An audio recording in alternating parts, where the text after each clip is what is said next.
Humanianity, a new religious call. Humanianity, religion for us all.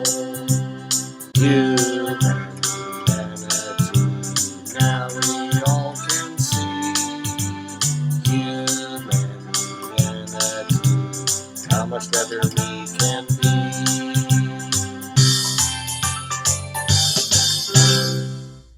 Hi, I'm Bill Van Fleet, and this is Humanianity Conversation number 66, recorded on July 29th, 2020. It is the third recorded conversation with Jordan Thompson, who has a strong interest in philosophical issues and has become interested in the Humanianity Project.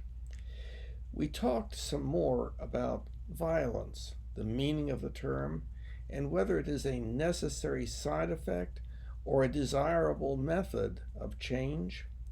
We talked about our species' problematic tendencies, such as tribalism and dominance hierarchy phenomena, and we also talked about how the progress referred to as humanianity might occur.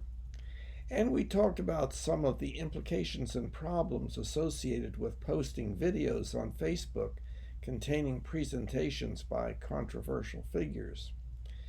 We talked about the concepts of optimism, idealism, pessimism, and cynicism as related to attitudes about improvement of our species in the direction of humanianity. And finally, we talked about things that we can do to promote progress in the form of humanianity. Hi, Jordan.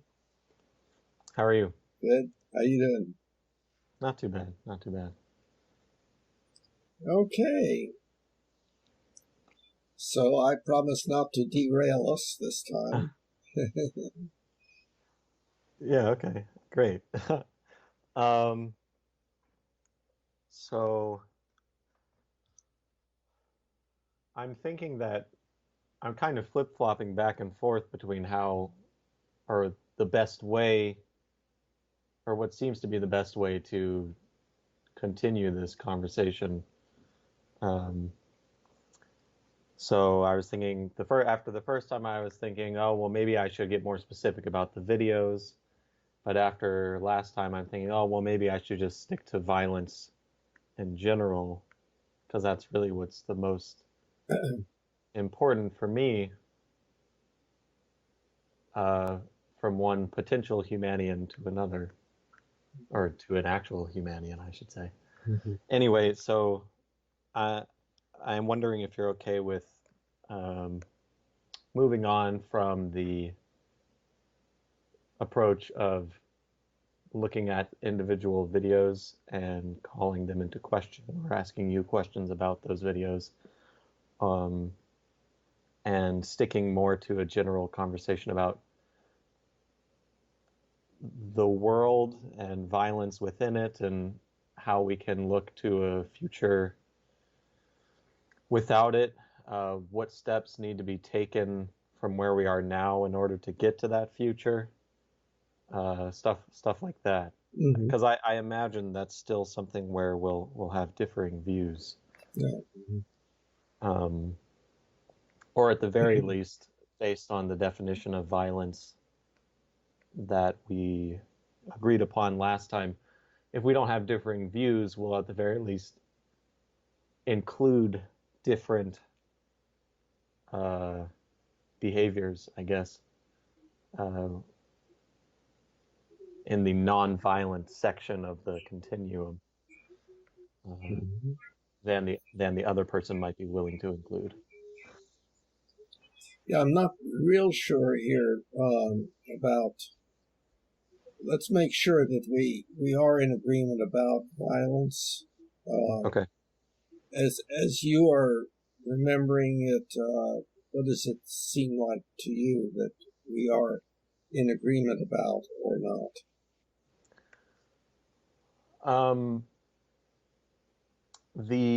So what I am fine using as a definition to further the conversation, for the sake of furthering this conversation, is what I recall you coming up with last time, which is any uh, any act, I suppose, that would cause unnecessary PSDED would be considered violent. However, any act that might cause necessary PSDED would not be considered violent. Is that an oversimplification? Well, yeah, the problem here gets to continuum.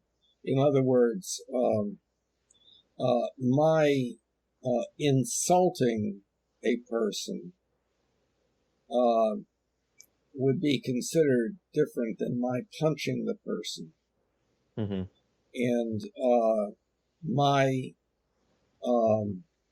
arching my eyebrow would be considered different than calling the person a name, and so on. So we have the causing of PSDED, essentially primarily suffering here. Causing of suffering can be a tiny bit of suffering all the way to horrible suffering, and then even other things like death, disability, and so on.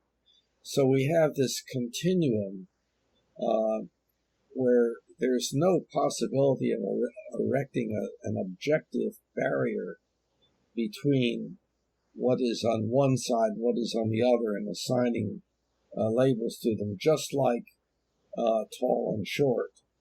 If we're talking about tall and short humans, well, it's not like there is that there are two classes or groups or entities of humans, tall ones and short ones, but instead there is a tallness and a shortness kind of continuum there. So so where one would, and indeed what is happening currently is there are people in groups that are defining certain things as violent that other groups would not define as violent, and so forth. That's one of the problems that our species is having currently, a big problem. So some people might consider burning a place down as not violent, but saying the wrong thing as being violent. That's an extreme example, but it's kind of one of the things that's being talked about as far as these massive group movements and processes that are occurring currently. So I think are we okay on that aspect of violence, that it is an undefinable section toward one end of that continuum of the unnecessary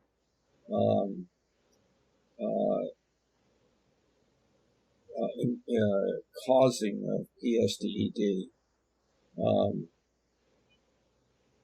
that it would be only more toward an extreme, and we would have to then start specifying, like yelling is okay, but punching is not, and so on. I'm not sure if we're on the same page.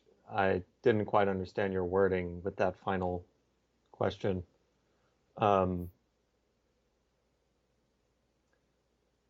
So I'll start here. Is it true that your understanding of where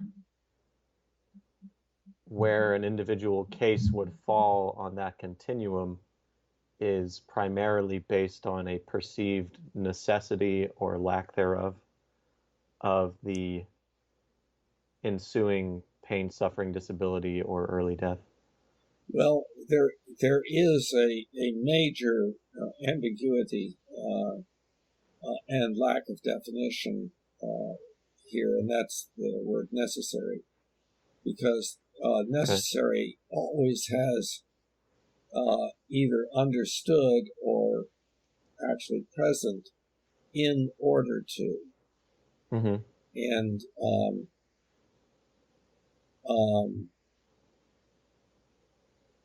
I think the necessary part goes back to when we were talking last time about my harming or killing a person would not be an act of violence if it was in self-defense, and I was doing that which was necessary to protect myself, and not more.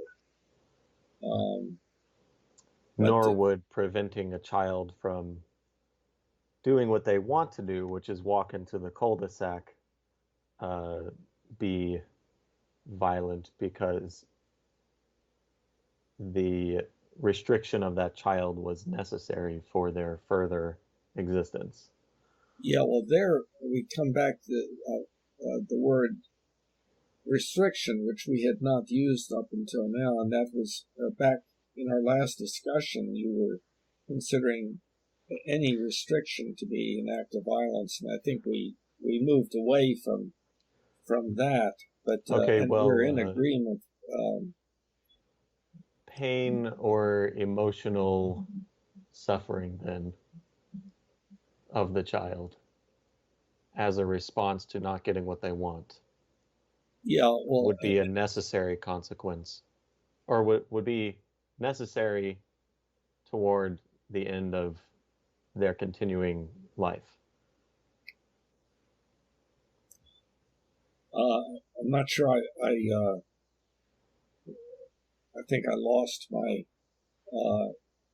attention to what you were saying, because going through my mind was the other example of giving a child a shot. And so there are lots of things that we do that cause pain, let's say, that nevertheless are not considered to be acts of violence. Right. Yeah, I was referencing an example you gave last time, or maybe 2 times ago, but I might have been characterizing it in a way dissimilar to how you did initially. So it was just to bring up another example to qualify the point you just made about sometimes we cause pain, but we wouldn't consider that to be an instance of violence. So I guess the only place left in terms of knowing whether or not we're on the same page is if there is any reliable procedure or standard by which to determine if the individual case in question would fall into the ambiguous center of that continuum, or if that's just a matter of individual interpretation and therefore just a pesky aspect of human understanding, maybe. I think I would lean more toward that side, where it doesn't seem like there's a method or procedure available in those cases. But if you have one, I'm all ears. If I'm understanding you correctly, I think no, I don't. I'm in agreement with you. Okay. Then, as far as I can tell, we're on the same page with this definition. I think so, probably so. Okay. So now I feel like the next place to move to would be perhaps instances where we might disagree on whether or not, or on where they fall on that continuum.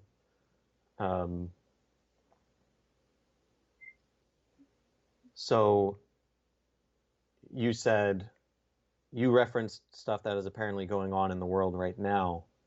You brought up burning buildings or destroying buildings versus saying the wrong thing. Are there more specific examples? Or you didn't necessarily say your own opinion about those two examples, but you said people have differing opinions. So I'm wondering if you have an example from a current event, or that you would maybe consider to be violent or not violent, that you suspect I might disagree with. I right now don't think there is something that we would disagree about.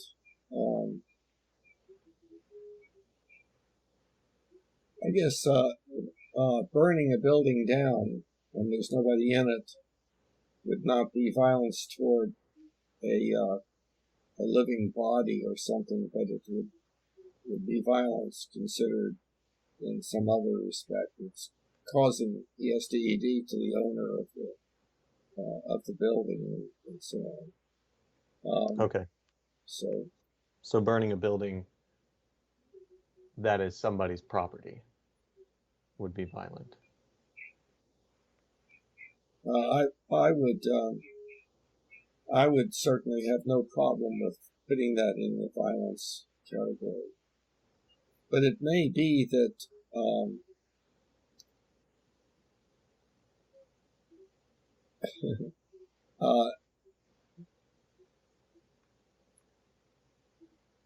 well, I was going to say that maybe we don't need that degree of categorization, that we could say that it would be among those things that should not be done. But why should they not be done? Well, we would have to assign a label to it that was subsumed under those things that should not be done.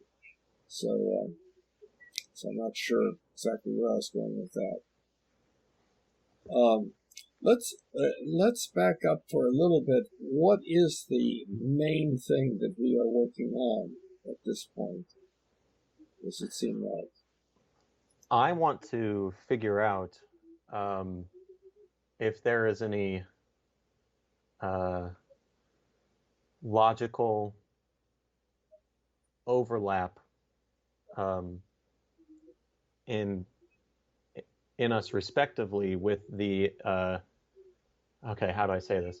If I have a list of cases that we might discuss and we disagree on some of them, of those that we disagree on, I want to know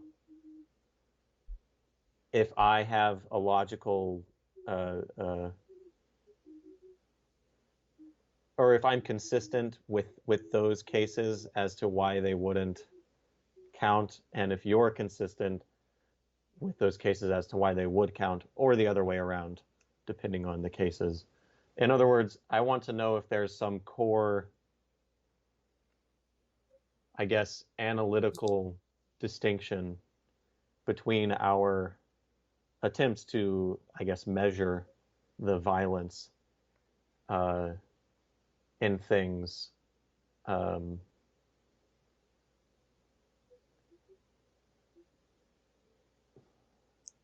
That sounded really vague, but I can't think of a better way to word it. Well, let me try to reconceptualize this, or to present my impression as to what it is that we're basically talking about. In the first place, we're talking about the phenomenon that a Humanian has put the label Humanianity on. In other words, a change in our species in one particular area. It's what I would regard as the third exponential change. The first was the development of language, and the second was the development of essentially rationality, rules of logic and rules of evidence that enable us to have highly accurate beliefs and therefore do amazing things. And so here we are, chimp-like creatures. We develop language and develop rationality. So we are talking high-tech chimps, in quotes. And what I mean by that is we do the same things with these new tools, language and science and technology, that chimpanzees do. We fight with them, we make love with them, we make things better, we make things worse. We have certain things built into us, our tribalistic tendencies, our tendency to struggle for dominance, things of that sort, along with the other things like attachment and cooperation and so forth. And so the history of our species right on up to today is that we do wonderful things and terrible things and all in between. And the question is, can we make use of our increased abilities over those of chimpanzees or any other species and stop doing the terrible things? And that means, and also do more of the wonderful things. And that means we have to develop a set of ethics about what we should or should not do in order to accomplish that. And so we humans do have an ethics that is the normal and natural ethics, which is that of it's authoritarian ethics primarily. The ethics of obedience. How do you tell what you should or should not do? By whatever X wants you to, X being whoever or whatever is most powerful. Parent, leader, the culture, or a deity, or those who speak for the deity. Now, but we are developing a new kind of ethics, which is rational ethics, utilizing the social contract. In other words, ethics worked out by everyone for everyone.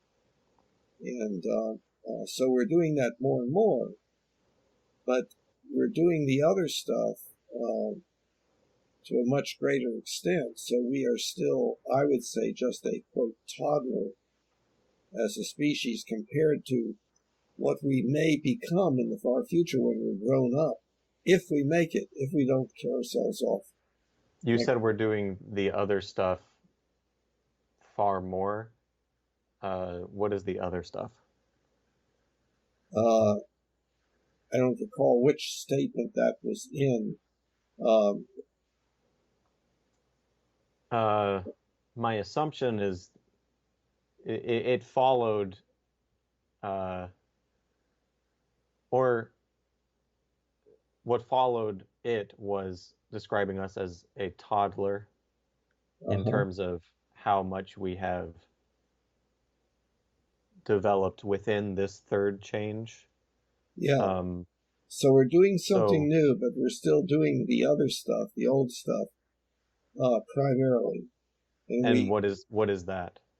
Just so I know what you mean. Okay, well, I'm referring specifically to the things that these major things that are built into us, tribalism, struggle for dominance, and so forth.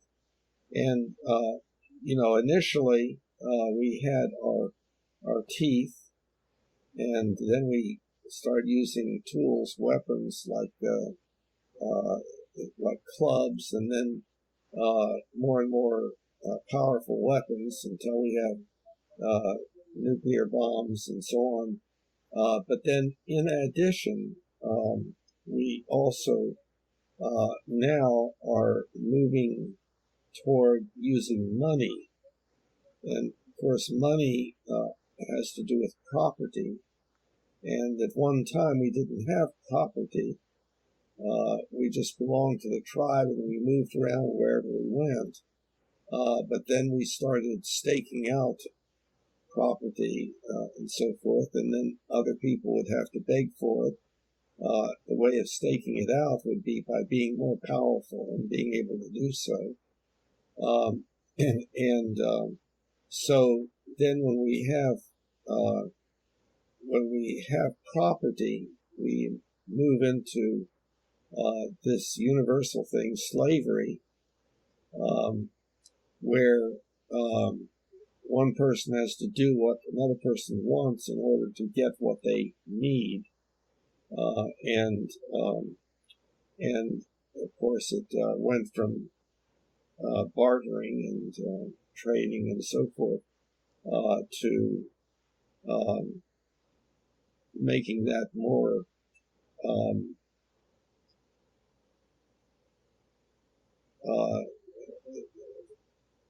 more feasible and easier to work with by using money as a substitute for things, because then you could divide them up however you wanted to and so on. And so now what we have is the world is being more and more run by those who have the most money, and as they are then able to accomplish, they're more powerful, they're able to have much more influence over other people and so on. But we're now considering things like basic universal income, with then the ability to engage in competition on top of that if one wishes, but that one doesn't have to, and so on. And so having a basic concern that everybody have their basic needs met and feel comfortable is something that is appearing, but it is also resisted and looked down upon by those who feel much more in agreement with the idea of capitalism and well, you have to work hard and compete with other people, and if you don't compete enough or not able to, well, that's just the way it goes. That may be an oversimplification.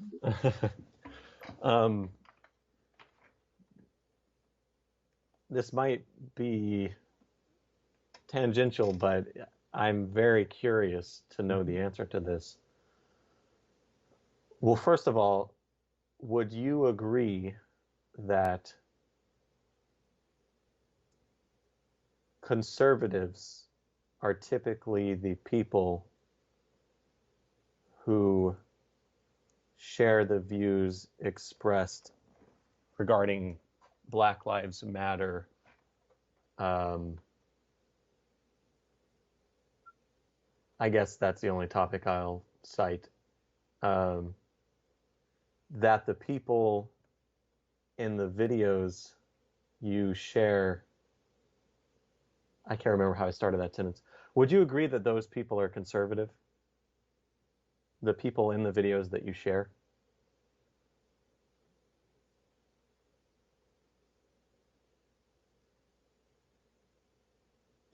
I would not agree that my intention is to share only conservative only videos that in which a conservative viewpoint is presented. However, I don't consider myself to be real well educated yet, and perhaps never, on these social phenomena that are being talked about and are being described by different people in different ways. But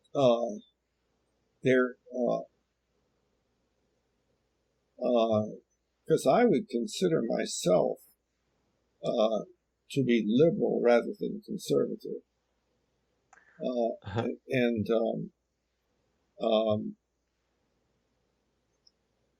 But on the other hand, people talk about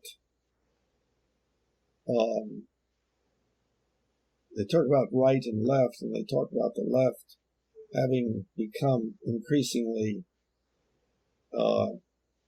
essentially irrational and dangerous, and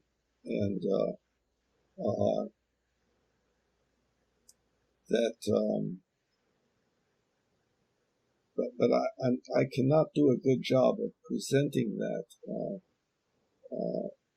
I think I'm assuming you probably know what I'm referring to, that conservatives are concerned about.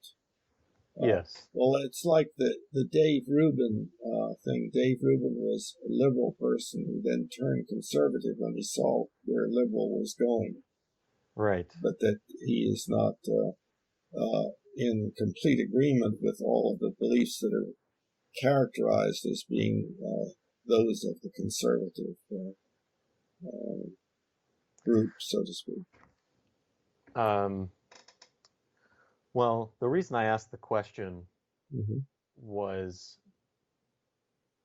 your analysis just now of the role of money and also more loosely the role of capital is made it sound like you want to move beyond that tool to something else. Is that accurate?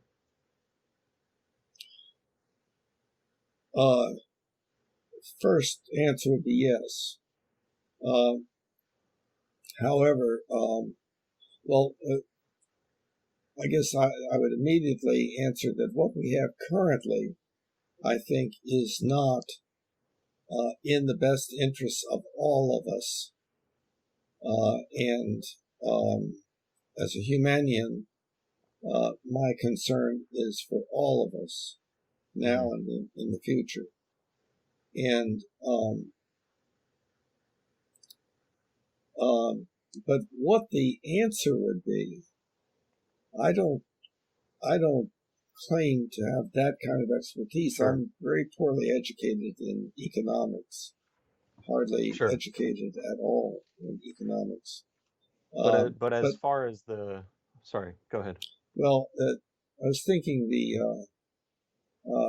I long ago rejected the philosophy of Ayn Rand, and I think that it almost seems to me like there is a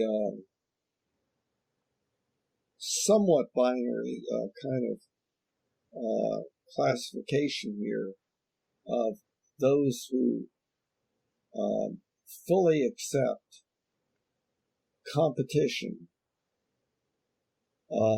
and those who can't keep up, well, that's their problem. And those who say we want, if anybody is having a rough time, we want to try to do something about it. And that it's not important in a totalistic sense that people be able to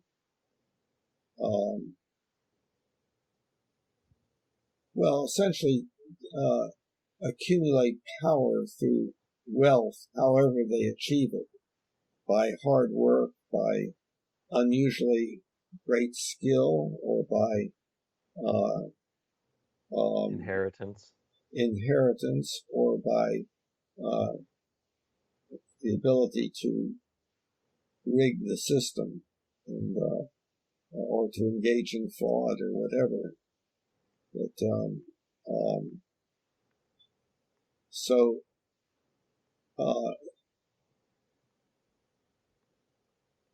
but there are people that would probably be more toward the middle. My way of being toward the middle is universal basic income, and then those who want to accumulate all sorts of wealth and so forth can do that on top of that. Those who want to engage in art just because they love it, even if it's not popular, can do it. And those people who are disabled may have their very, very limited goals in a particular area, but that they feel good about working on those goals and so on. So I'm, again, concerned about everyone, not just being one of those who has the luck of whatever it is, skill or intelligence or inheritance or whatever it might be. I think I've gleaned enough from your answer to just make this statement confidently. It is highly fascinating to me that, or I guess your perspective, I guess what I would call political perspective is highly fascinating to me because it seems to stand alone, or at the very least with a very small number of people. And if I'm getting any of this wrong, please correct me. Mm-hmm. But assuming there is significant overlap in many of the points made in the videos that you share and your perspective, assuming there's overlap in those things, then from a cultural standpoint or a social standpoint, I would classify you as conservative.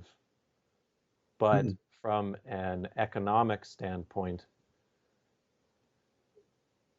depending on how far the universal basic income example can expand to a general picture of our future, economically speaking, I would consider you to be, at the very least, a social democrat. Mm-hmm. And those two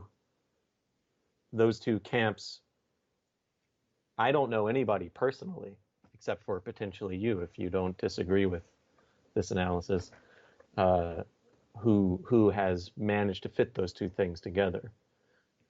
From my perspective, they are incompatible. So, for example, the very last thing you said was you don't simply want to rely on your personal advantages, whatever they may be, and allow those advantages to exist for yourself, but not for others. Or at least that's what I gathered you to be saying.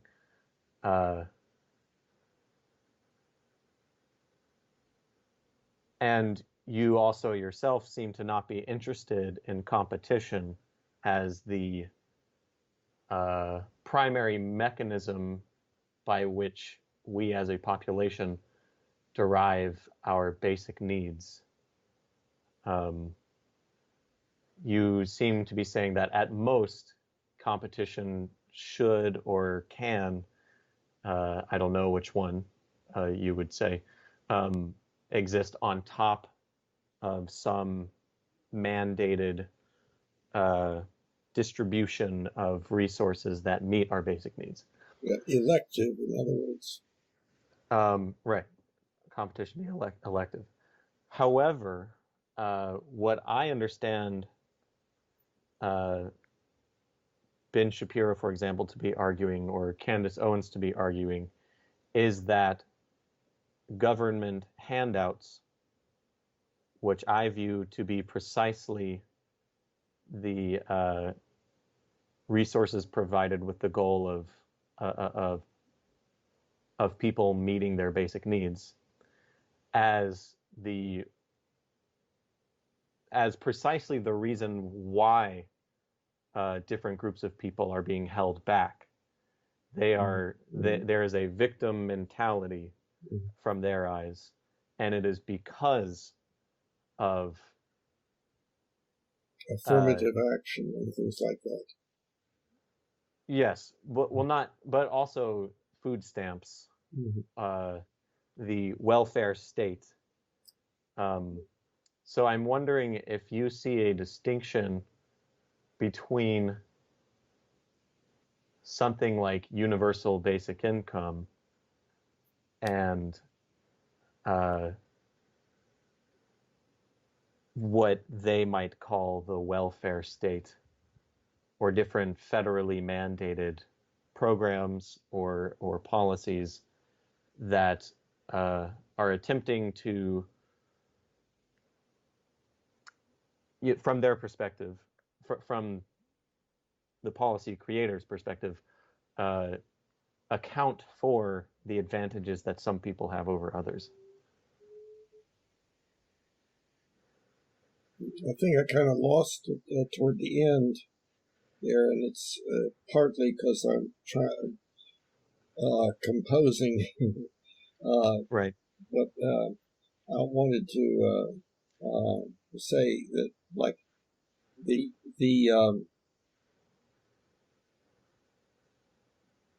complaint that some people have about how the issue of racism, in quotes, is handled is that some of the things that were done had unintended consequences. Affirmative action and things of that sort have some negative consequences, and the whole idea of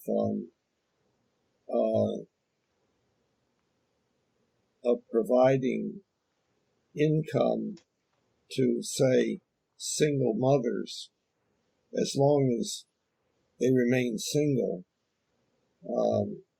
reinforces them remaining single.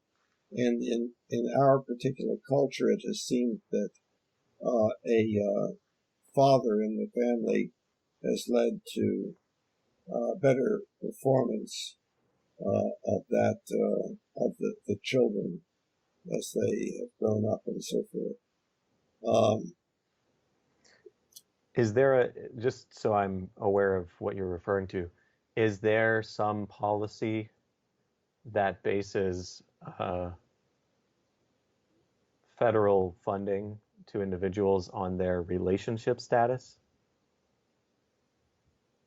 i.e. married or single? The mother cannot receive this income if there's a father in the home, as I understand it. So it's not a matter of net income and is instead a matter of relationship status? I gather so. I'm not aware of this. That's news to me. That's my understanding. So the government income is a replacement for a father in the family, and that has led to poor socialization on the part of the males in that culture. And so I'll ask you then, among the list of advantages that an individual might have over others in terms of the number of their basic needs that are immediately met regardless of the effort that that individual has put into meeting them, would you list race?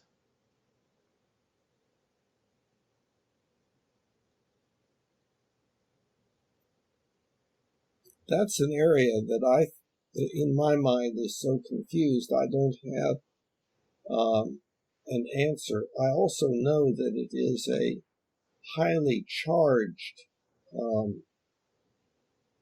topic that people react strongly to. That's what some of the videos that I have presented have made reference to. There's been a change in what people have meant by racism over the years, and now it's meaning things that are different and that are a part of the mass movement problems that we are having, and so on. So, but I have only vague impressions at this point, nothing that I can do a good job of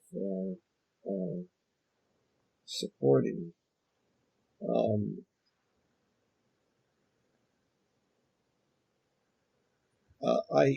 I think that what we're dealing with is that our species has these basic hominid tendencies in it, namely like tribalism. And so that is manifesting itself now in these broad cultural phenomena, where you're either with us or against us. And if you're against us, then we can go ahead and attack and kill and burn and so forth.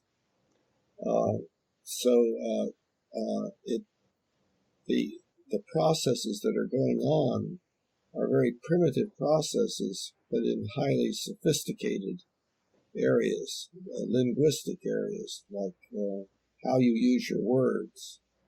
And people are watched very carefully for the words that they use, so that they can be put into the in-group or the out-group, and whether they can be considered one of us or one of those that we need to attack and gain dominance over and exterminate, and so on. Not that everybody is extreme in that direction, but there is extremism within these large tribes. And just so we can, I guess, decrease that scope a little bit, what tribes are you referring to? Okay,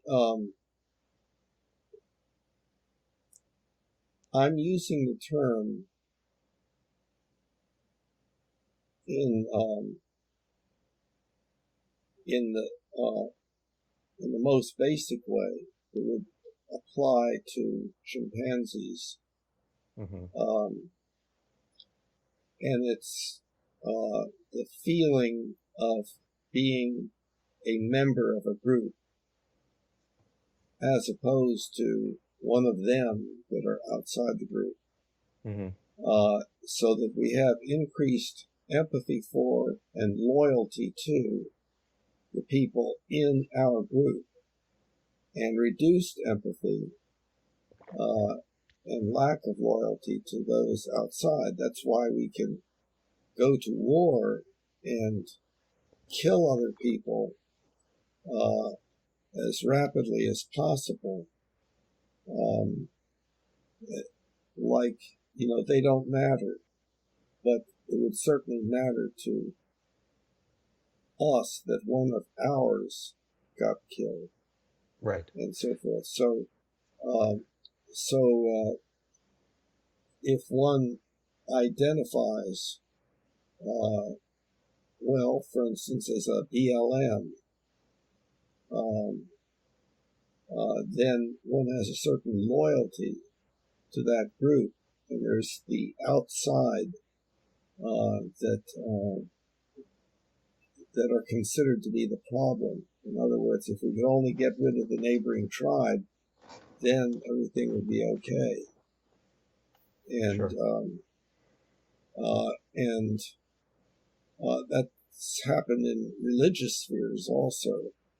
That our tribe is our religion, and that loyalty to our religion requires that one believes what one is supposed to believe.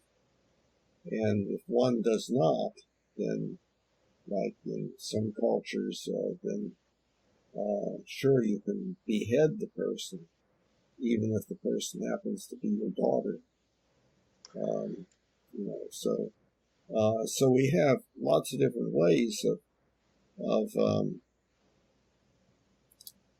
we're in different tribes. All of us are in different groups, different cultures.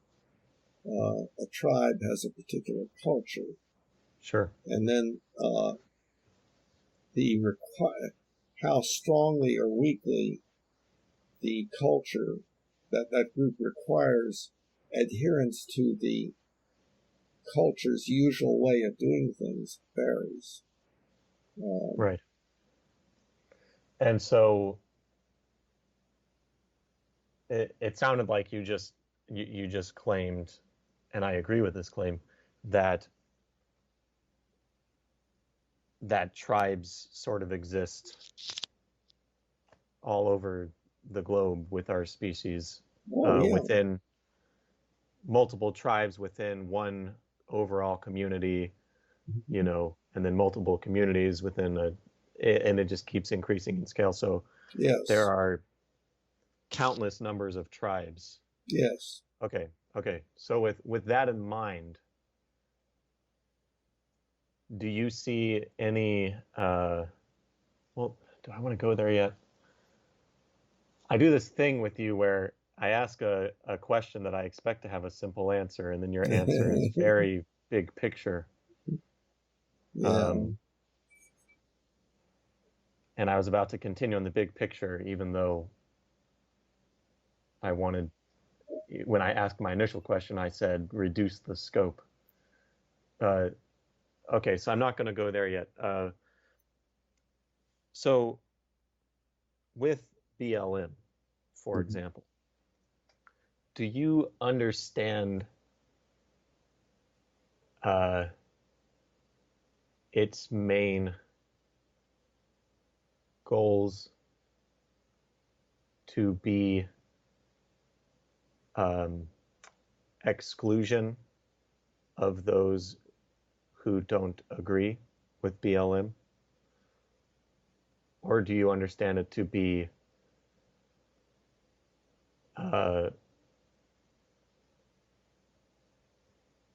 well, what I understand it to be, by and large, there are individual actors within it who might disagree with this, and maybe even subgroups within it that might disagree with this, but who aim to include as many people as possible, and ideally the whole world, though I'm sure they don't think that is possible. And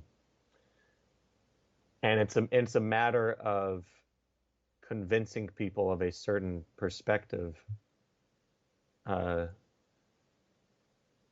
If somebody has perspective Y, which BLM people consider to be incompatible with their perspective X, do you think that BLM people's goal is to try to convince those people with perspective Y to shift toward perspective X?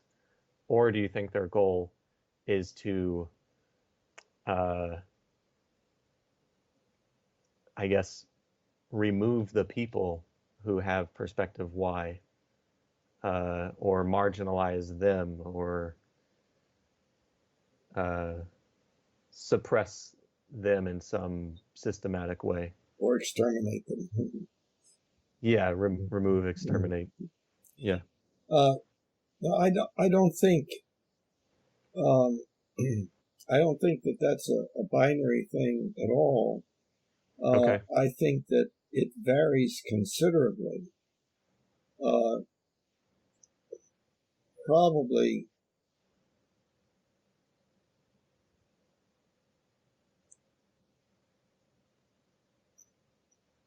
there are,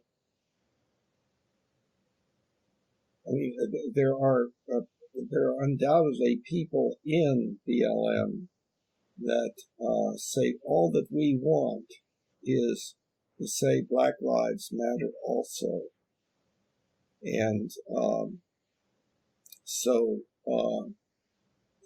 we would be fine with all lives matter. But there are other people who would be more carried away by the idea of Black supremacy or something along those lines. And I have kind of a vague recollection of something that happened where a woman was assaulted by a BLM person when she said all lives matter. Mm-hmm. So I think within any group of individuals that is significantly large, you're going to find people who are relatively primitive and unsocialized, as well as ones who are highly socialized and have thought things through and have a way of looking at things that would be consistent with the way you and I look at things, if we're one of the good ones.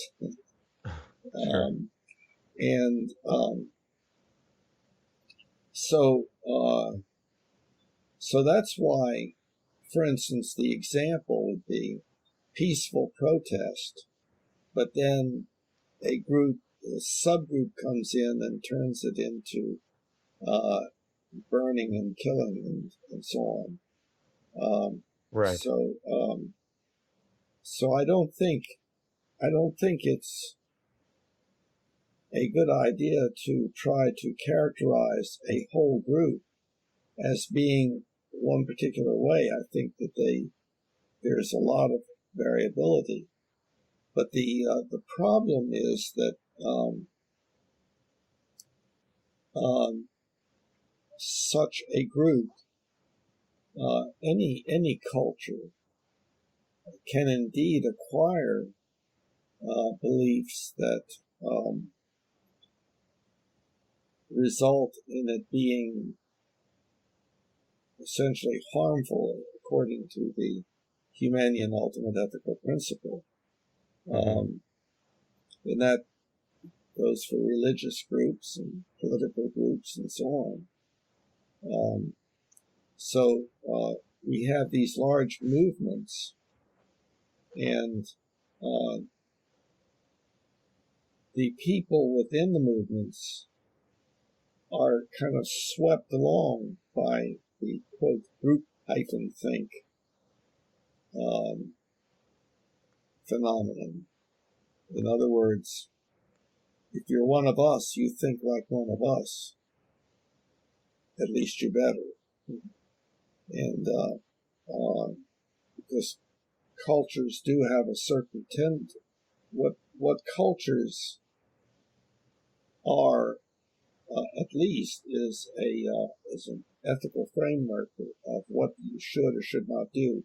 We in our culture do things this way. This is the way we do things. This is the way you should do things if you were one of us. And then in some cultures, if you're not one of us, then your life is in danger, or you're going to have a difficult time surviving, and so on. And then in other cultures, there's more freedom of deviation from the cultural norms. So cultures vary with regard to how authoritarian they are. So, assuming that tribes will exist for some time to come, and in fact will continue to be the I guess, sociological method of segregating power, assuming both of those things to be true,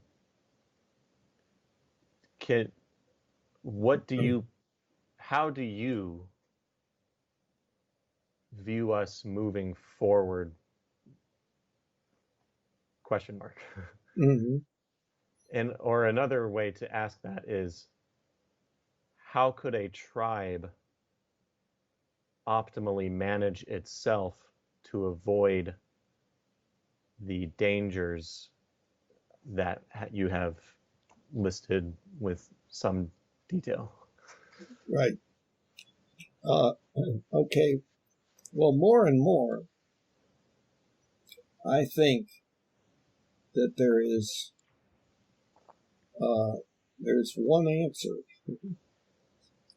and that is that we have to increasingly share and compare our ideas,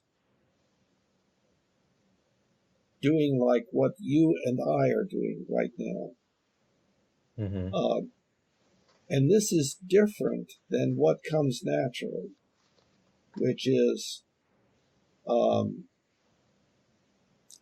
the tendency to find ways of making sure that one does not expose oneself to the possibility of changing one's mind. And that's that can be accomplished by staying away from those people who are different, or being hostile to those people who are different, fighting and killing those people who are different in their beliefs and so forth. The postmodern way of de-escalating that was to say, well, there's no absolute truth. What's true for you may not be true for me, and vice versa. So further discussion is not going to be productive. Let's go have a beer.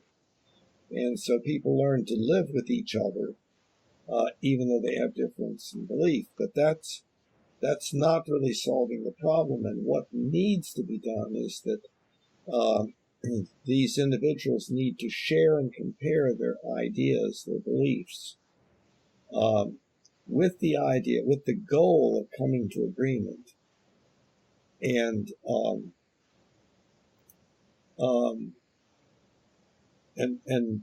however long it takes.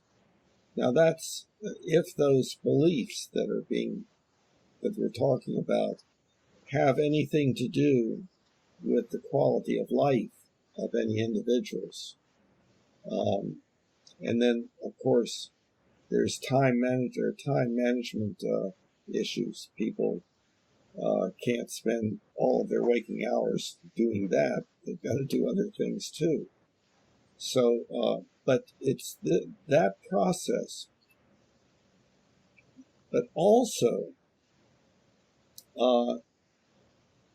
as an outgrowth of that, there needs to be a significant change in child rearing from that which comes naturally, authoritarian child rearing, to a different kind of child rearing that I attempted to outline in the chapter in Book 1 on rational ethical child rearing. And that more and more people are indeed writing about and coming to agreement on. But most people do not consider that the most technically difficult job that there is needs a training program. Being a parent, I assume. Right. Because, parenting comes naturally. I mean, if you're a decent person, then sure, you know how to rear your children, or you learn from your parents or something like that, Yep. So the idea, and it's one of the most difficult things for many people to talk about, to really take a look at. Is my approach to child rearing optimal? Could I be doing something better? Mm-hmm. Yeah. More and more people are doing that, and books are coming out and so forth. But on quote positive discipline, getting away from punitive child rearing, punitive authoritarian child rearing, which tends to make us oppositional, tends to make us dream for the day when we can be free at last from the domination of our parents, and we can run wild and do what we want to do and so forth. So the standard model of child rearing does not foster the kind of outlook and ethics that is conceptualized in Humanianity, where we come together as one big tribe, our species. Backtracking a little bit to the concession or maybe inclusion of the variable of time management, and how that can, a lack of time can prevent somebody from being able to have conversations such as this one. Or in fact, well, I don't know if you agree with this, we'll see, prevent them from learning how to rear their children better. Would you, do you factor that in on a case-by-case basis, or would you recognize any systematic force that would constrain somebody's ability to both manage their time and also to have any free time to have these kinds of conversations? I don't.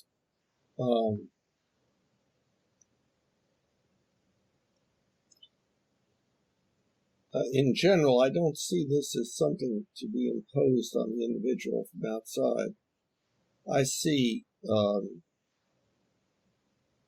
growth of this way of thinking, this namely of the importance of sharing and comparing ideas and so forth, as something that is will take place by virtue of advocacy and by virtue of the success of doing so as people more and more do so. And sure. And I think there are many ways in which this idea, the sharing of comparing of ideas, with the goal of coming to agreement, is manifesting itself, like in our media and so forth. We've got a long way to go, because currently there's the sharing and comparing, but then there's usually the attack or the leaving it there, or but there are increasingly there are things like braver angels. Are you familiar with that? Only because you've used the word multiple times. Braver angels. It is the better man, so to speak. No, it's a growing organization. Oh, okay. Has as a as its function, debate of opposite viewpoints. But the debate is carried out in such a way as to minimize as much as possible any negative feeling. And then with the observation that they make, that people who initially saw themselves as diametrically opposed begin to understand the other side and better, and so they become more, somewhat more unified. They are coming more like toward agreement. They're able to actually listen to the other side and hear it from that side's viewpoint and so forth. That's an example of our recognition that what we need to do is to share and compare ideas and work toward agreement, and to be able to engage in that process without the anger and hostility and efforts to dominate, to win the argument, to be the winner. Would you agree that UBI, if mandated, would give people more opportunity to increase their skills with time management?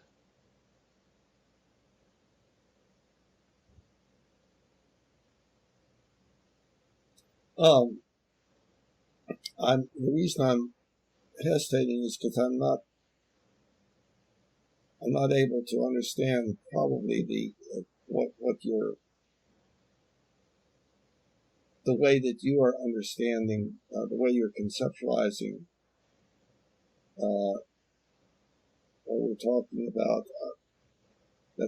That's not a good statement of that. My idea about, well, I don't know how. See, time management is something that is always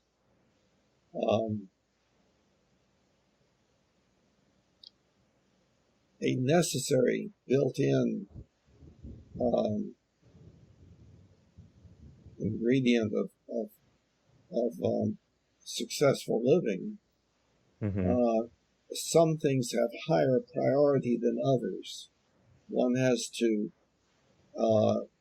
wait and do such and such because these other things are more important to do. So it's like that's a kind of an independent idea. Okay, universal basic income. The main idea of that is that everyone should have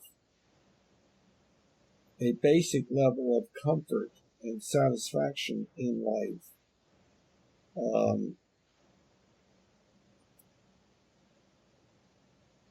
And be able to pursue what they want. Now, in that isolated by itself is not going to it's not going to do a good job, I guess, because there needs to be a cultural attitude toward that, which is the recognition that people have different levels of ability to do things. And even if a person is very unable to do things, we want the person to have as good a life as possible. But on the other hand, we want every individual within the limits of their capabilities to live their lives the way that seems best to them. But that needs to be surrounded by a kind of attitude that is not fostered by authoritarian punitive child rearing, but instead by kind of child rearing that where to make it more concrete, let's say the family has its family meetings and everybody is concerned about everybody else's welfare, and then they are concerned about, now, what can we do for other people? What can we do for the people next door where such and such has happened? And how can we contribute to our local organizations and stuff like that? In other words, how can we make the world a better place? So family meetings of that sort, and where if a child does not agree with a parent, then that's taken seriously. And the parent says, well, then we need to discuss further, because if I'm wrong, I need to change. So let me hear what you have to say about this. And then what do you think about such and such? And well, let's Google such and such and find out, what's true in this particular area, and so on. So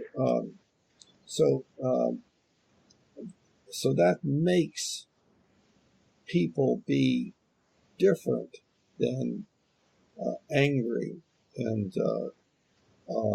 prone to look down upon other people and to struggle for dominance and so on, and to wait for the day when I can be out from under these people and I can have somebody else to govern and to look down upon and stuff like that.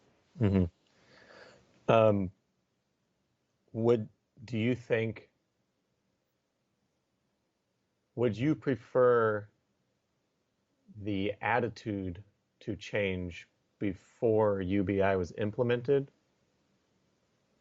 or would it be okay either way? Well, in the first place, that's not something that is an option. It's not like, okay, we'll all work on changing attitude and then we'll implement. That's not the way things happen. I completely agree. Yeah.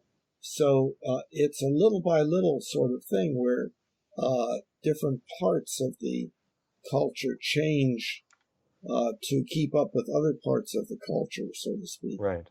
And although it would be nice to have a very peaceful and joyful way of bringing about change, currently that's pretty difficult, because we have people of all sorts of orientations. There are large numbers of people that would consider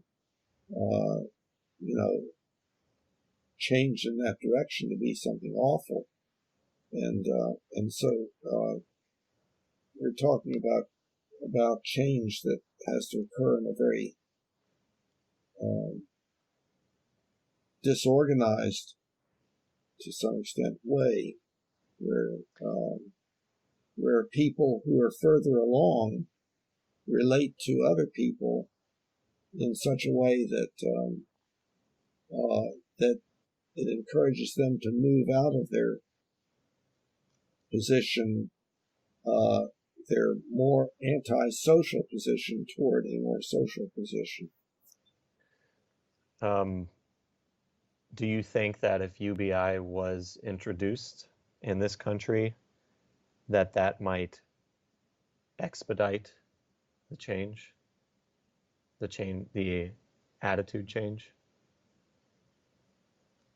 In other words, do you think that if people experience the consequences, hopefully positive, of UBI, that people who otherwise would not have liked the idea would be more easily convinced of it? Well, I don't think UBI could occur without more and more people being convinced that it was a viable and good way of doing things.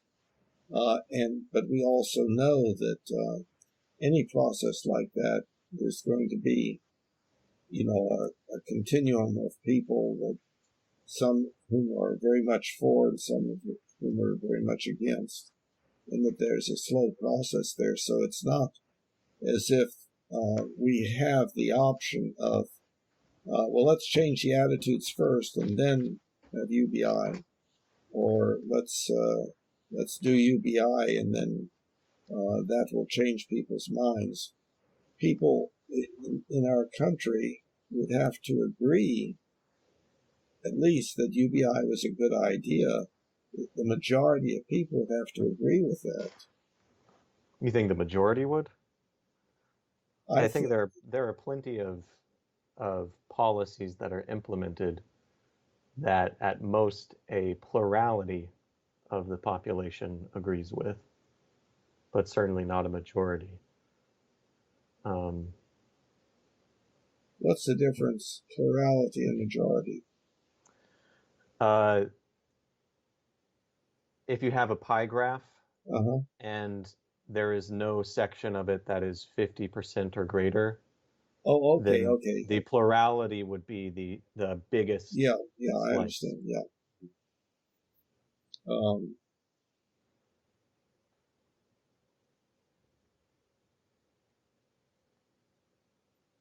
I don't know how to answer that.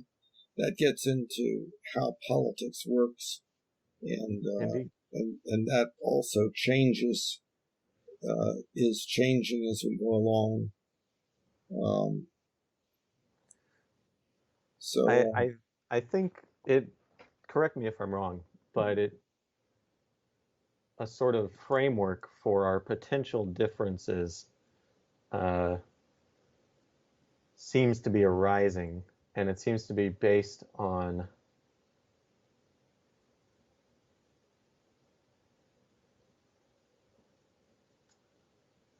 faith in the process, maybe. It sounds like you're assuming that we have a functional representative democracy. So the changes will happen when they should happen within a representative democracy, or in other words, when enough people agree with the change happening. Whereas I'm assuming certain things need to change as fast as possible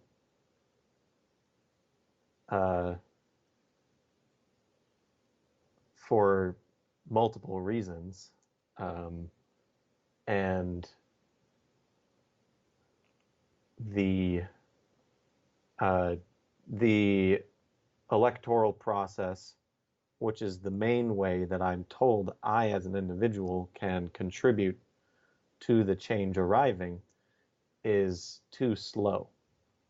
It is too inefficient relative to what I understand progress to look like.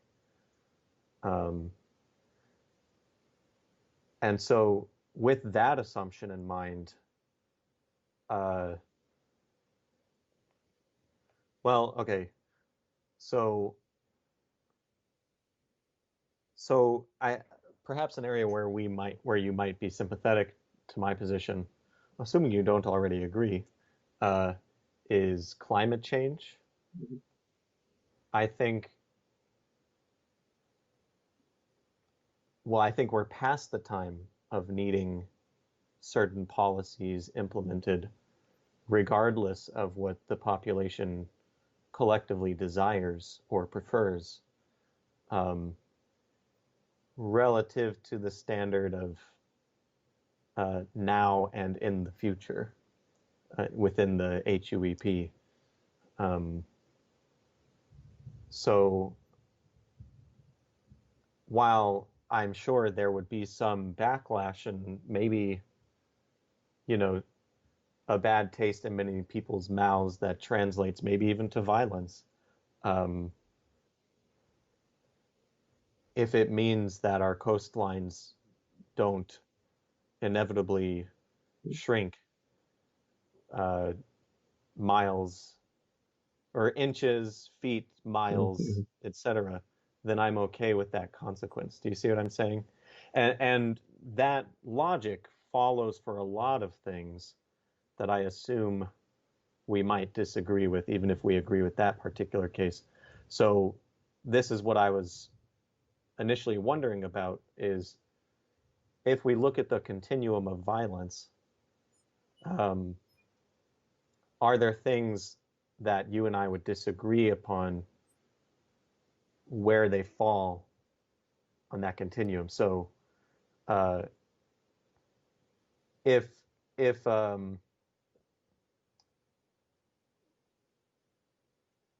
well, I guess I'll stop there and see if you understand where I'm coming from. Yeah, I could not, kind of toward the end.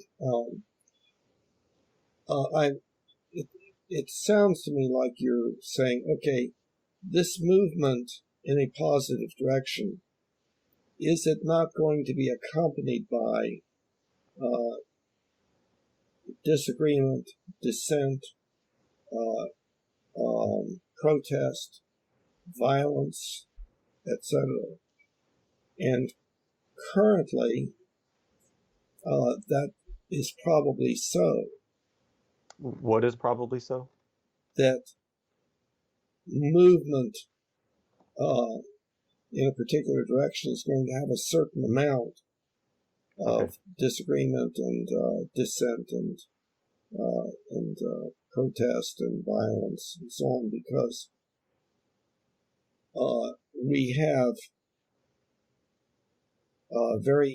we are very imperfect humans, and that imperfection in an evaluative direction is like a bell-shaped curve, perhaps, or something, so that so we're always going to have those difficulties to work with. And of course, that's something that does need to be worked on. In other words, what do we do about that situation? How can we help people to move toward a way of thinking that is not consistent with the way of thinking that they acquired through their own child rearing processes and the cultures that they've been in, and so on. We humans can change. There's so many areas. It's like, well, it's almost like every area we can find. Every area of activity, of living, we can find room for improvement, and that's for each of us individually, but also especially for us as groups.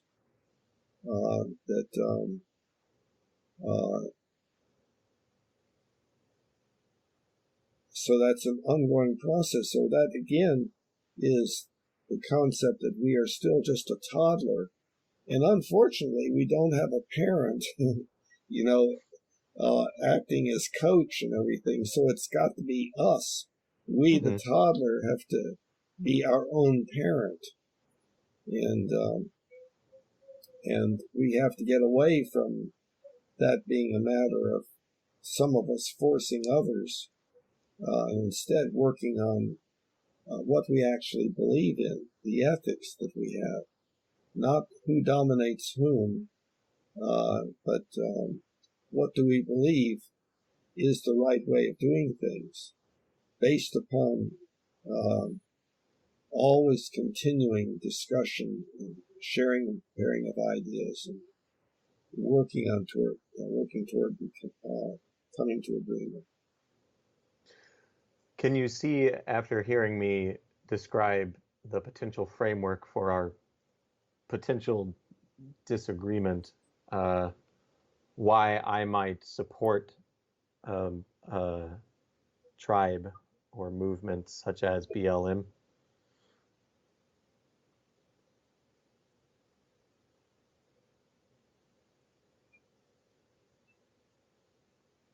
Well,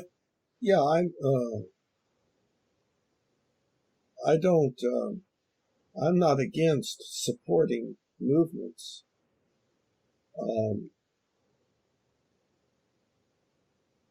I assume you were against supporting specific movements, BLM being one such movement, because the existence of it has resulted in, for instance, the assault of a woman who said all lives matter, the destruction of property,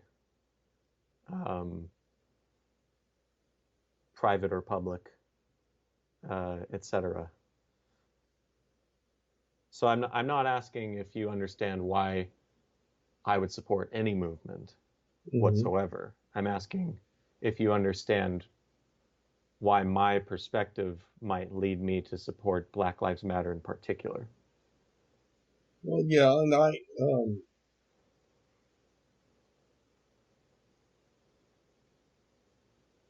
I'm trying to decide how to say.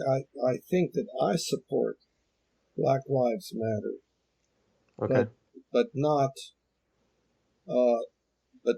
some of the things that they do, some of the directions that they go in. Okay. Yeah, I believe that Black lives do matter. I believe that all lives do matter.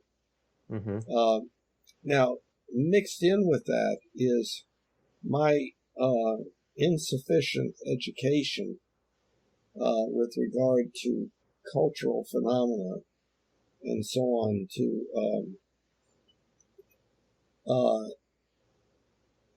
know just exactly what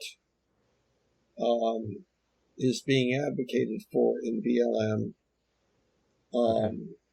and what is advocated for by some in BLM and not others, and so on. So I don't know enough about BLM to say, oh, I'm against them, or oh yeah, of course I'm for them. But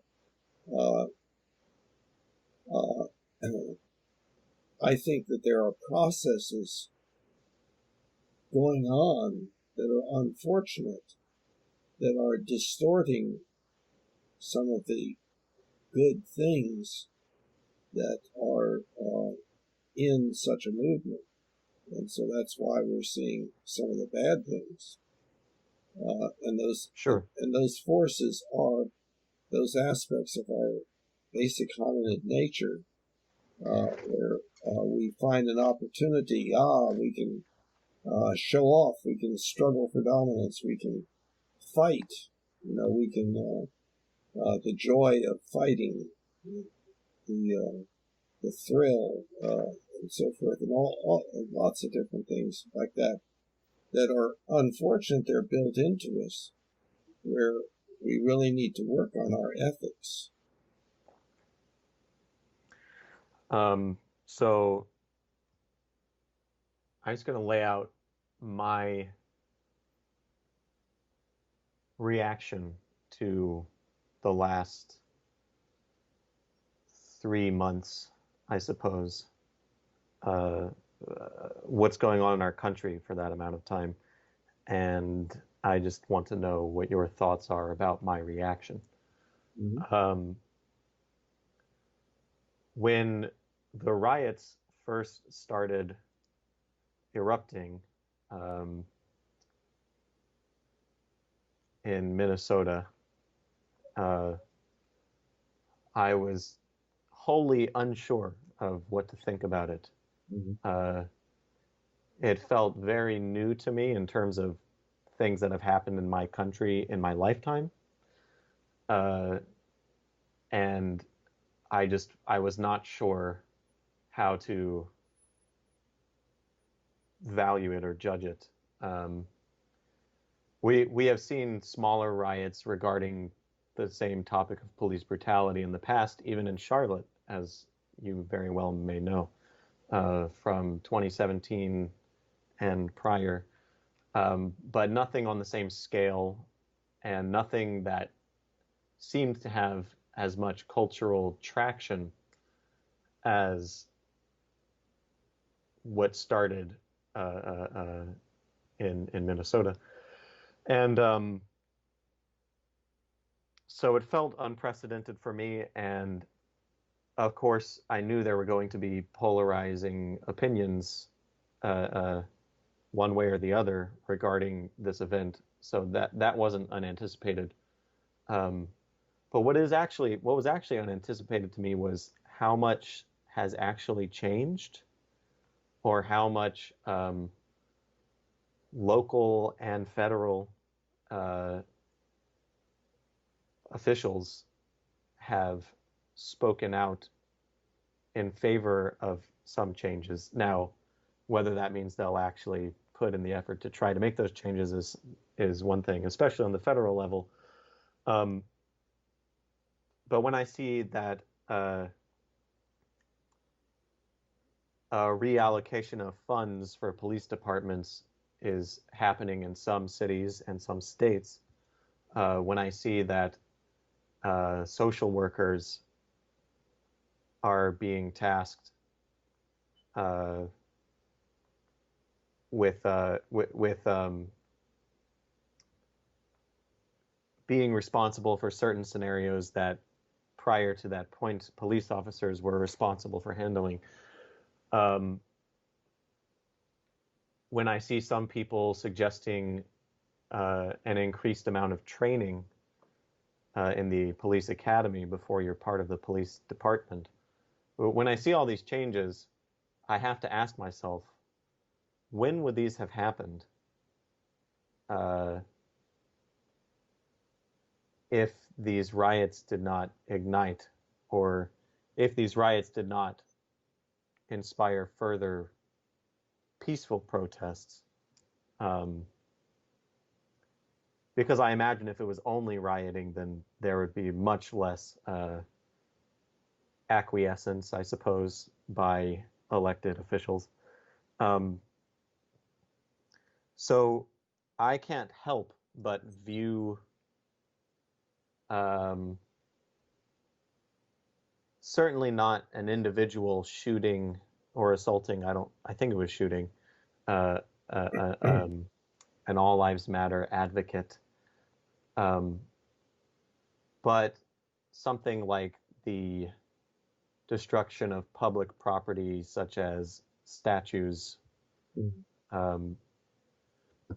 be they of racist individuals or non-racist individuals, as like just a side effect of the mechanism of change that was decided upon collectively. So for me, I would count a lot of instances within that we could ask where they fall on the violence continuum. I would count them as non-violent based on the definition we've been working on, because they seem to me to be necessary levels of PSDED for the joy, contentment, and appreciation of people now, but especially in the future.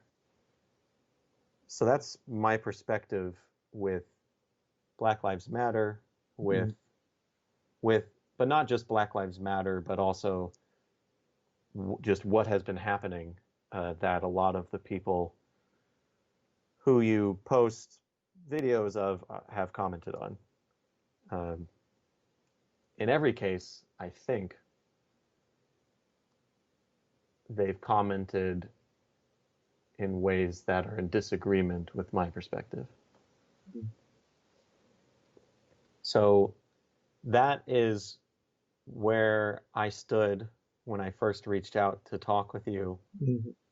And that is what I wanted to figure out whether or not you agreed with, and If so, how are these videos compatible with that? And if not, why not? Well, going backwards from the last thing, I don't post videos just of positions that I advocate for. Mm-hmm. I put them there when I think that they are useful for the stimulation of thinking and sharing and comparing and so on.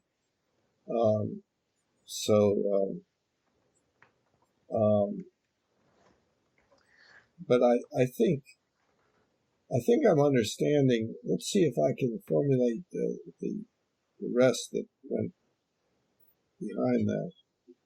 In other words, not having to do with my videos and so on, but instead Okay. An initial possible way that somebody might put it is, well, unfortunately, movement forward always entails some bad stuff, and that yeah, we don't like violence and so forth, but that violence produces stronger motivation to do something, and so in that way brings about change faster, and so maybe the violence is necessary, and so on. And I think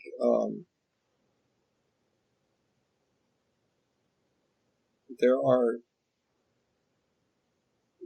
two separate orientations toward the problem. One would be to understand it as a phenomenon, to study it, to study how it takes place and so forth, and to note what happens and so on. And then the other orientation is the one of advocacy. In other words, what do I advocate for and what do I advocate against? Descriptive versus normative. Yeah, that would be, I think, normative being the ethical, and descriptive being like existential beliefs versus ethical beliefs. Yes, right. Okay. So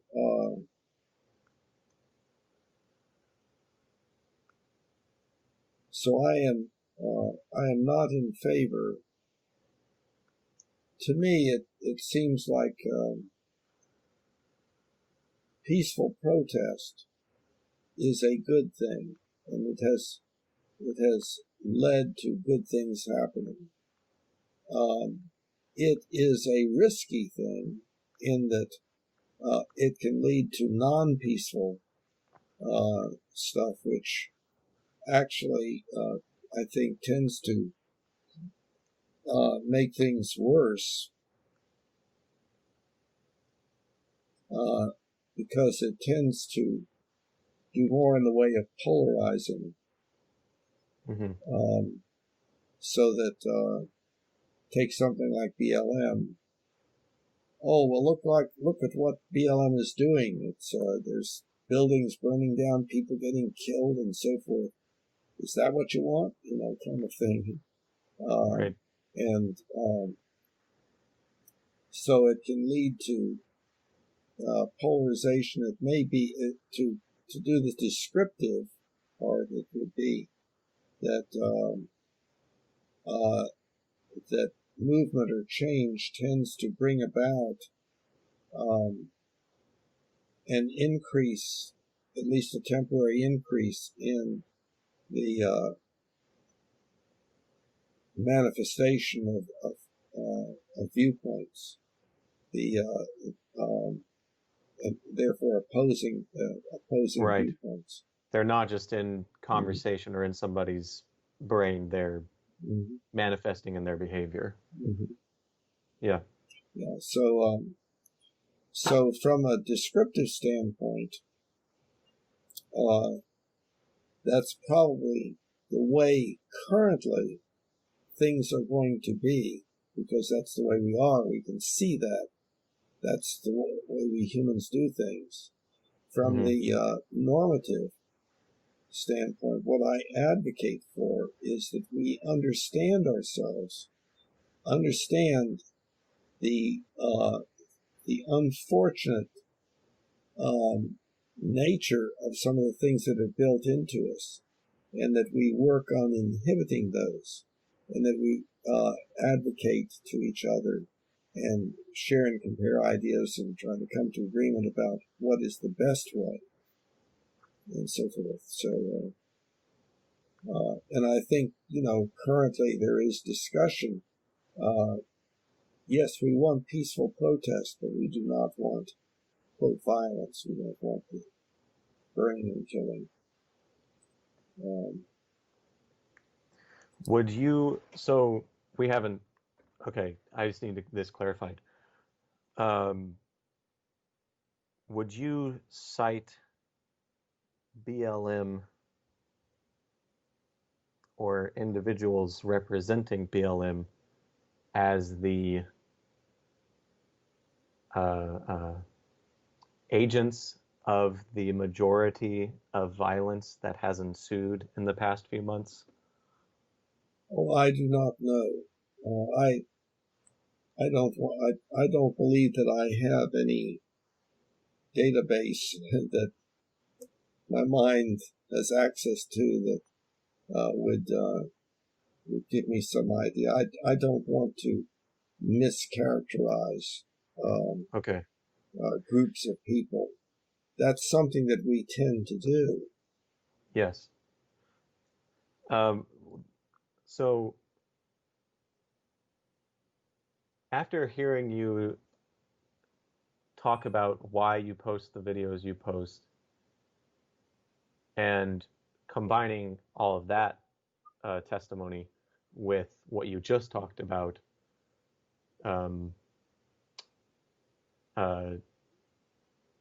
descriptive versus normative, ethical versus existential, whatever way you want to frame it, I look back on my initial reactions to seeing you having posted those videos and sort of laugh at myself because it, based on who I know you to be, it now makes complete sense that you would have posted them. I guess where my concern remains, well, there are two sides of where my concern remains, one of which we've already discussed, that being the, regardless of your intended goal, the function of sharing those videos. That's something we've already discussed, but we can discuss it further. The second thing is just that you yourself, you have, in multiple instances, refrained from giving a confident answer to my questions because you don't know enough about that particular topic, which is fair and responsible. However, the people who you have posted, who you have shared, do believe they have answers to my questions in full confidence. And some of those people you have referred to as having enormous wisdom. That was the guy in the interview with The Sun. I can't remember his name. With the Candace Owens video, not the one we discussed last time, but the one that I saw, you say, in addition to her main message, I would like to add that what she describes gives us a picture of what our species looks like, and also how our species has begun to improve, that is, to have an ethics that is somewhat more consistent with the humanity and ultimate ethical principle. it continues further. But when I read that, I feel as though the most reasonable assumption that I could make is that you are endorsing what she's saying. Okay. And what she says, not only in this video, but elsewhere, including in the video that that you referred to last time, she answers my questions that you feel would be inappropriate to give an answer to, or to give an opinion one way or the other to. So in other words, I'm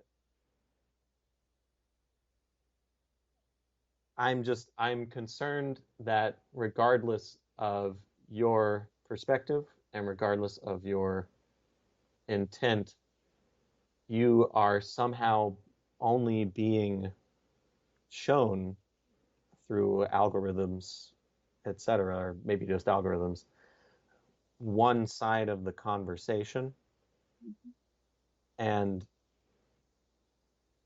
the function that you as an individual are serving within that greater conversation is not the function that you intend to be serving. Mm-hmm. And also a function that I disagree with. I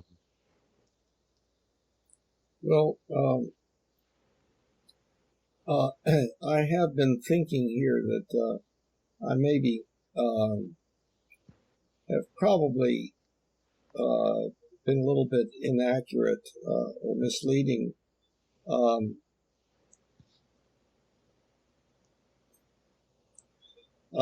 And it's like, I think that there is a tendency, indeed, for me to post videos of experts, in quotes, that I am in agreement with. It's temporary. Well, number one, it's temporary agreement. Number two, it's usually only with regard to some particular thing that they advocate for, and not anything that they have to say. And I am aware that what happens when that happens is that an assumption is made that I agree with everything that person has ever said. But also, even though I tend to agree, what I'm looking for is indications that maybe I should not agree. Mm-hmm. So I am looking for other people to please help me by educating me, by pointing me in the direction, pointing me to things that are in conflict with what I currently believe. Right. So, but I think there is a tendency for me to, with many of the videos, is to indeed agree with them, but not so much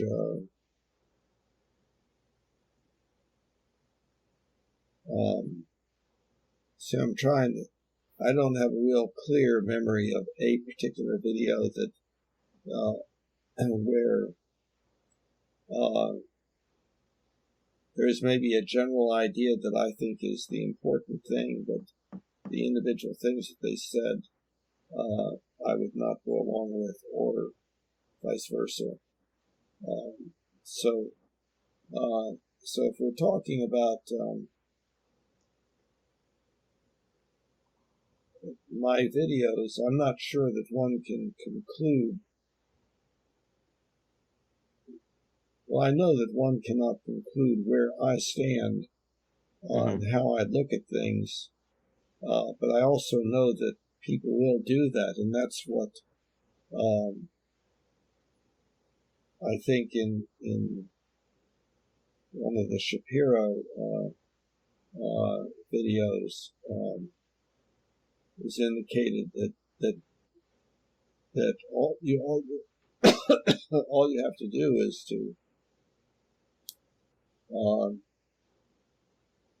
indicate some one particular thing that may be not in keeping with the group think and so forth, and then you're characterized as believing all sorts of things that you don't. Oh, I was thinking earlier that it would be interesting for you to quiz me on positions that I might take with regard to various issues, and to see where I stand, but you first make a prediction as to what where I stood on them, and then see, how accurate or inaccurate that might be. But of course, the problem comes about is that my answers are probably going to be not yes and no, but complex and hard to rate. But it still might be an interesting thing. Do you have some idea of what my stand would be on abortion?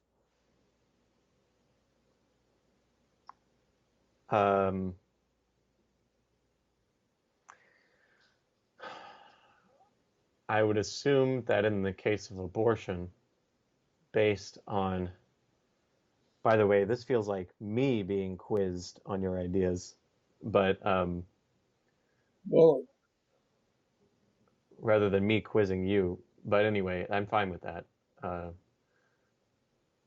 Based on what you said about adherence to the experts in the electoral process, I'm going to apply what I perceive your logic there to be onto this topic and say that you would defer to the experts both on where we would start to consider the fetus to be a human, and also whether or not it has some sort of soul at conception or at any sort of phase in the process of pregnancy. And based off of what I'm aware of the experts saying,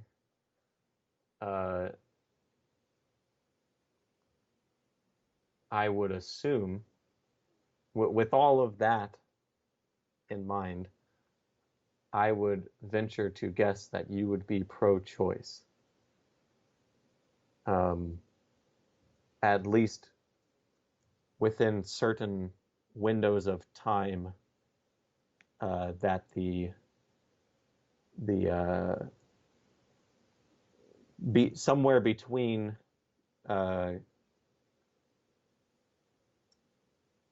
fertilization of the egg and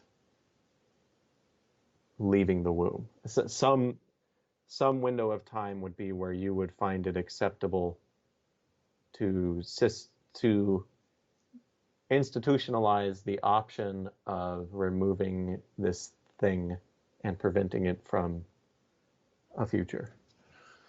Mm-hmm.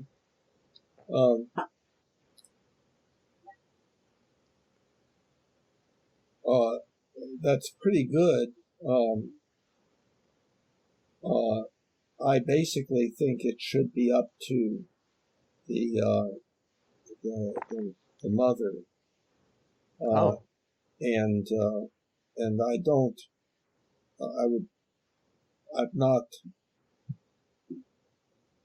I don't consider the issues that you raise that there are experts on them. There are people that, in other words, when does the soul, etc., etc. Well, I guess with that particular example, just to clarify, the implication I was intending was that their opinion would be it is irrelevant. The soul, the presence of a soul or lack thereof is irrelevant to our understanding of what's happening here. Yeah. For me, see, I would say to understand my beliefs, you have to read my third book on the mind-body problem, Okay. and which I'm, by the way, plodding through. I haven't done that in a long time, but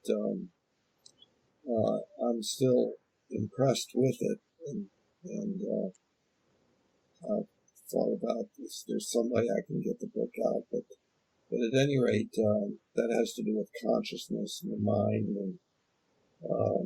and the soul and those Right. kinds of things. Does it have to do with the self? Do you discuss the self?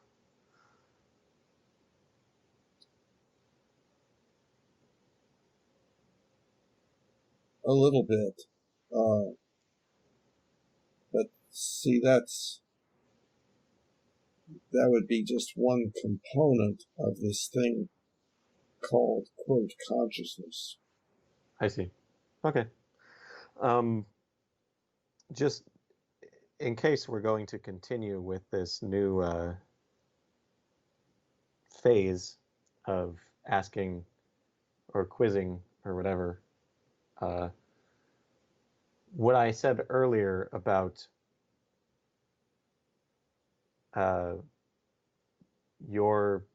what I understand your perspective to be fascinating me, and because I understand two aspects of it to be incompatible with each other, at least in reality, leads me to feel like I'm not sure what you would think about a lot of different things. The first question you presented, I don't know really how else to say this, so I was only about 2 out of 10 confident in my guess, and I don't imagine that any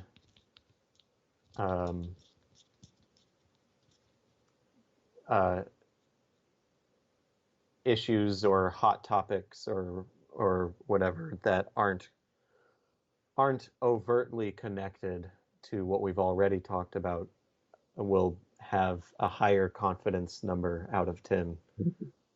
So I'm interested in knowing more about your general perspective, but I don't, the framing of seeing how close I am to being accurate about it is not particularly interesting to me because I'm not, and again, unless it's directly connected to what we've already talked about, then I'm not sure. Because you almost never bring it up in other atmospheres that I am also in. Never bring up what?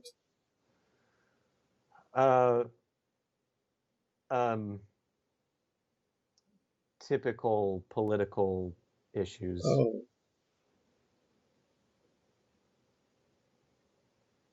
Maybe I'm misinterpreting what you intended to quiz me on, but I can't remember what your wording was, but something about your wording with the initial suggestion, and then when the follow-up was, when the first example was abortion, that led me to think we were about to go through just the normal list of hot button, polarizing political topics. But if that's not what you were curious about, what I thought your perspective was, then maybe I would be more interested. Okay, well, first, as far as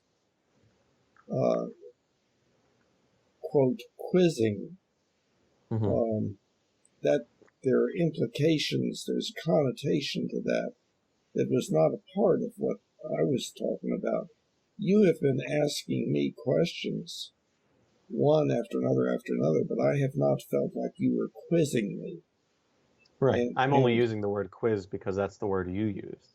Well, what I was saying was, I think that because you have considered me to be conservative, you might ascribe to me beliefs that most conservatives have, and my best bet about that would be that actually I would be more to the liberal end. But I didn't know.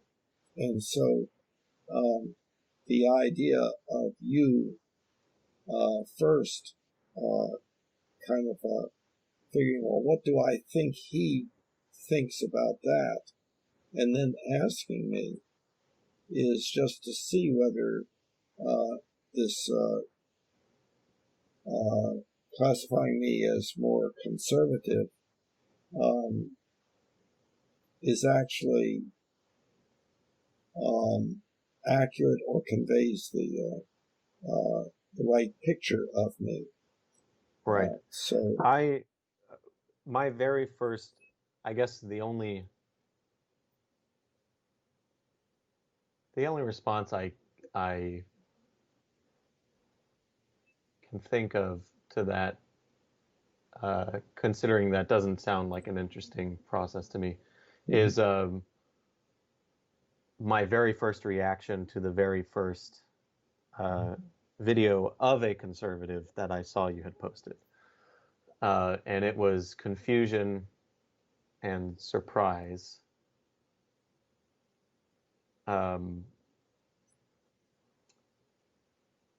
So I would say that at the very least, before that event, I would have assumed that you were in fact beyond liberal. So on the political philosophy continuum, liberal is fairly close to the center, even if in this particular country it is used to describe people on the far left of the continuum. But anyway, I knew you had vocalized your support for Bernie Sanders at some philosophy group meetings, who is relative to this country not conservative in any way I can think of. And also the fact that we seemed to have pretty similar ways of understanding the world, and if there were any differences, it was probably a matter of you just putting more time into that goal than it was a fundamental ideological incompatibility. I lost track there. That was a really weird wording, so understandable. The first time I ever heard you describe Humanianity and also just the ways that you might respond to individuals in philosophy group discussions would make a lot of sense to me, and would be very similar oftentimes to how I would have responded to that individual.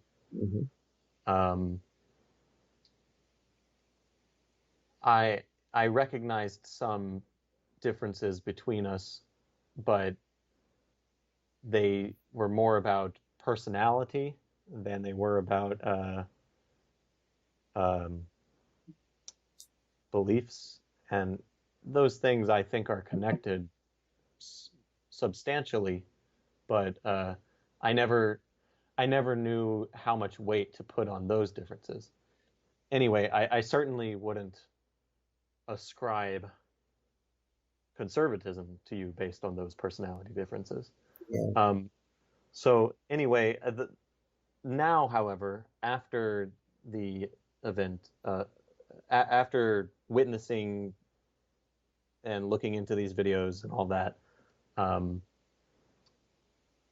after having these discussions, as I said maybe an hour and a half ago, you seem to be an anomaly, politically speaking, or at the very least, in some niche camp of people who are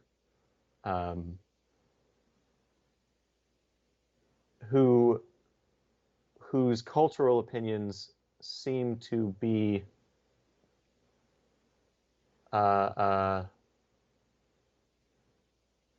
tied intentionally or otherwise to the very same values that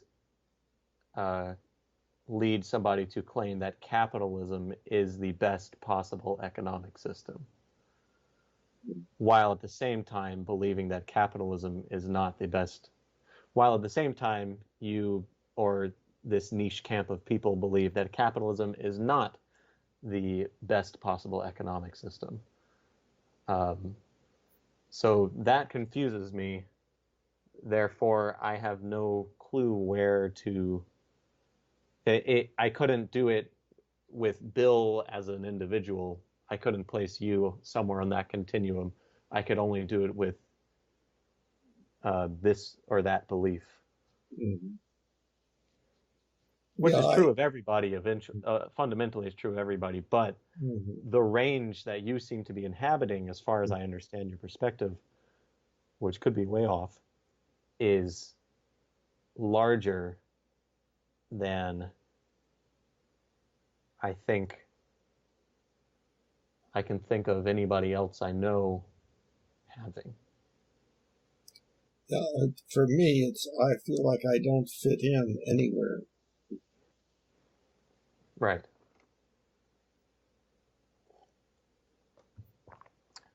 I'm sorry, that must suck. Well,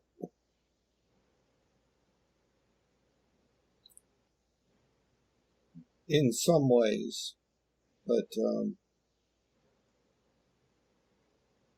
it's sort of like that's what life is like for me, and I believe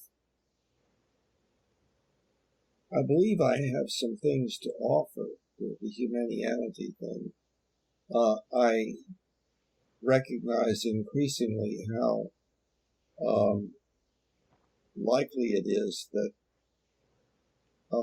that I will not accomplish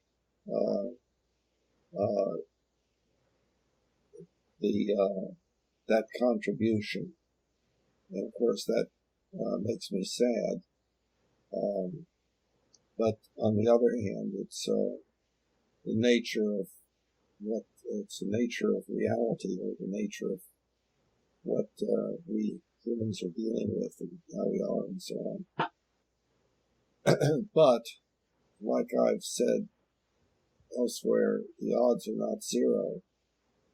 And if there is success, I want to be one of those who contributed to it. That was one of the very first things I recall you saying that I completely agreed with. I know a common criticism of your views that you express in philosophy group is you're just talking about a utopia. It's unrealistic. That would never be possible. Stuff like that. And that always came across to me as a sort of defeatist reaction.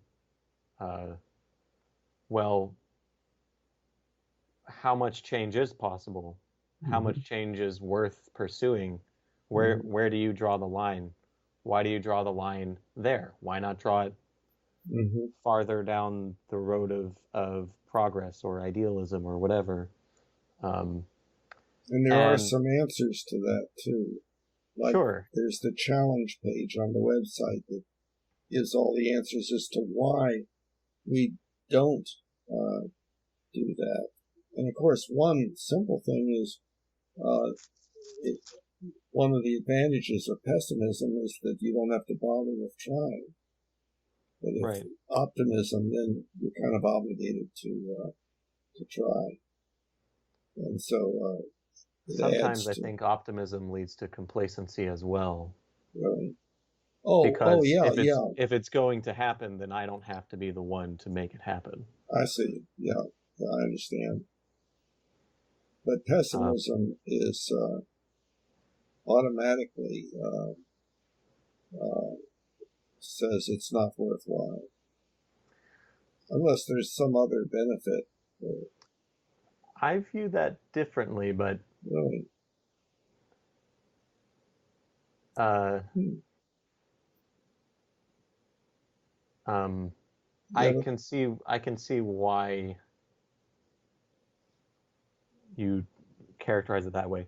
I would describe myself, and I would venture to describe you because we are similar in this way, I think, to be a pessimistic idealist. In other words, you place a lot of weight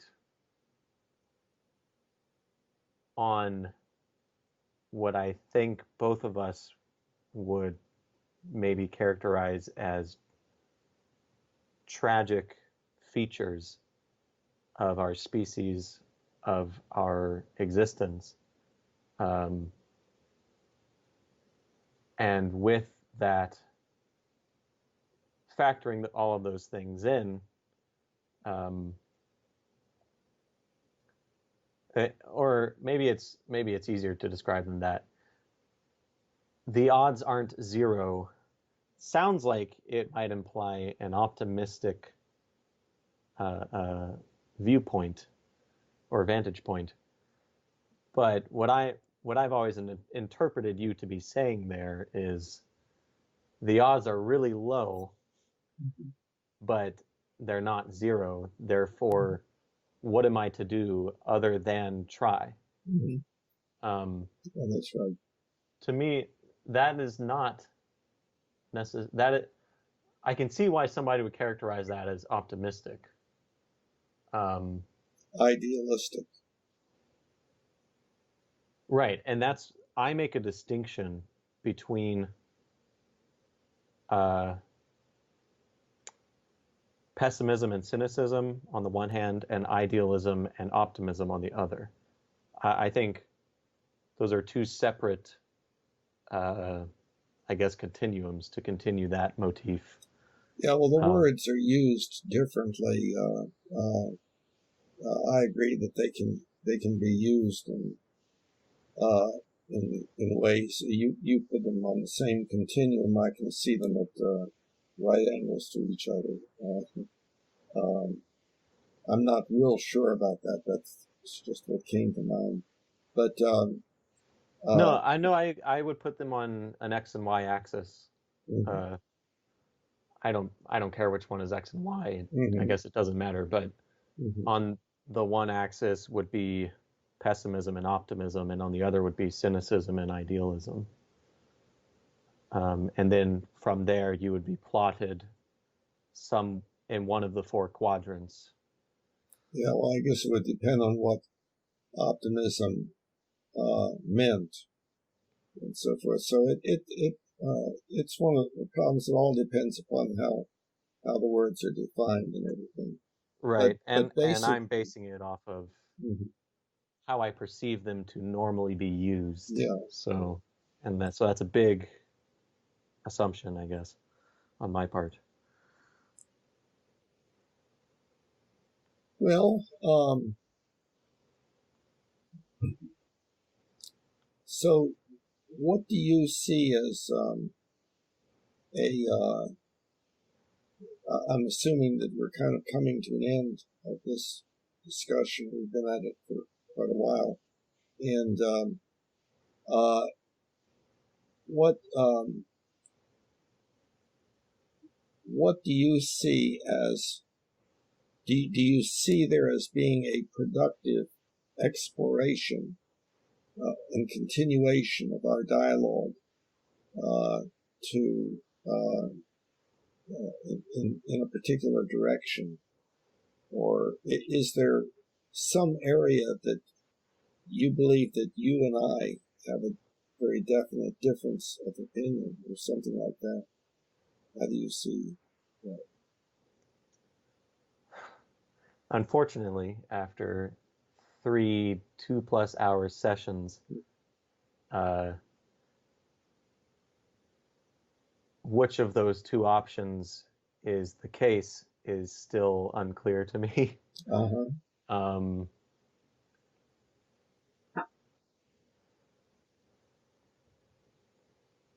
But at the very least, I think I've done a better job this time at showcasing my perspective than the other two times, which makes sense because my goal the first two times was to better understand your perspective,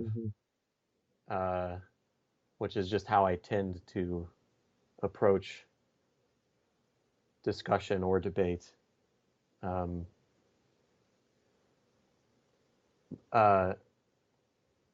But I'm not.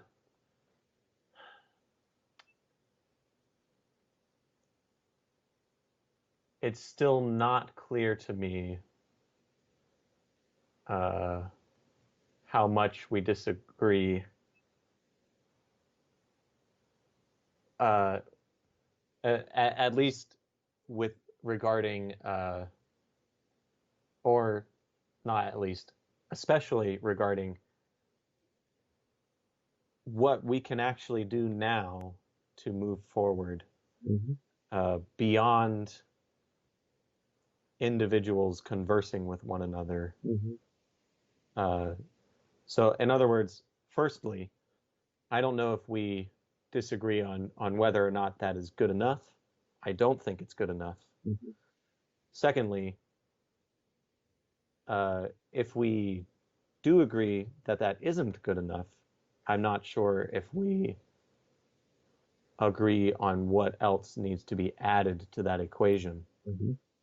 Okay, and I have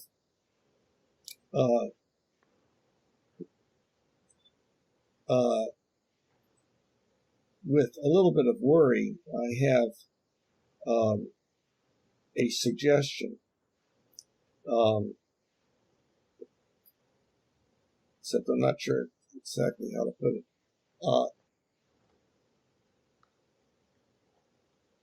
Of course, I have spent thousands of hours and thousands of dollars developing the website. And specifically the tool on there, the Humanian Belief Manual. And I'm not recalling at the moment whether you have constructed your own belief manual, whether you've registered and participated in the belief manual, and it has an associated forum. Right. Of course, my wish is that you and more and more people will actually do so. The belief manual, I think, has a lot of capability to it that one learns if one starts utilizing it. And so the more you or anybody participates, and the more you or anybody advocates, the more that increases the likelihood of the Humanianity project going forward. So, as a rhetorical question, not to be answered, how much would you be wanting to say, look, this Humanianity concept is important and good, and especially the Humanian Belief Manual. Let's get this thing going. And even doing such a thing as starting your own Humanian organization. And so there would be a lot of things that you could do, or anybody could do, but they don't know about them. And with a pessimistic viewpoint of the likelihood of it doing anything, it means that most people are not going to participate. And so, of course, I keep wondering, what can I do along those lines, to make it better? There's also Charlotte Humanianity that meets every Tuesday evening, and generally has 1 or 0 participants other than myself, and although it's had more in the past. But there's so there are all of these things, and I have some, like I said, some worry about saying what I just said, because I could imagine that driving a person away. Look what I've gotten into now, and so forth. But a sense of added pressure on them to do something. Yeah, I see. Yeah. See, I don't know offhand, and I can't recall whether you have actually participated in the belief manual and have constructed your belief manual such that you can compare it with that of anybody else who has participated, and so on. Honestly, I cannot recall either. Okay. I have certainly looked extensively, not thousands and thousands of hours or thousands of dollars worth of time, but relative to other alternatives, extensively looked at the website. And I have looked at the belief manual page of the website. I know that, and I know I have looked at other people's disagreements about specific beliefs. Oh, really? But I cannot remember if I participated in that discussion, or if I even created my own profile, so to speak. Yeah, well, if you did, do you know what username you would use?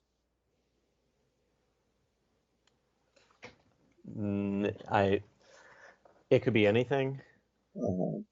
Then I probably would have used my name, but I could be wrong. I should also say that this would have been in 2016 or 2017. So I don't necessarily trust whatever I put on the belief manual back then. Yeah.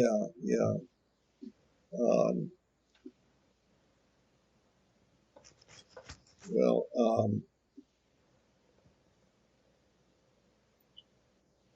see, I'm checking on something.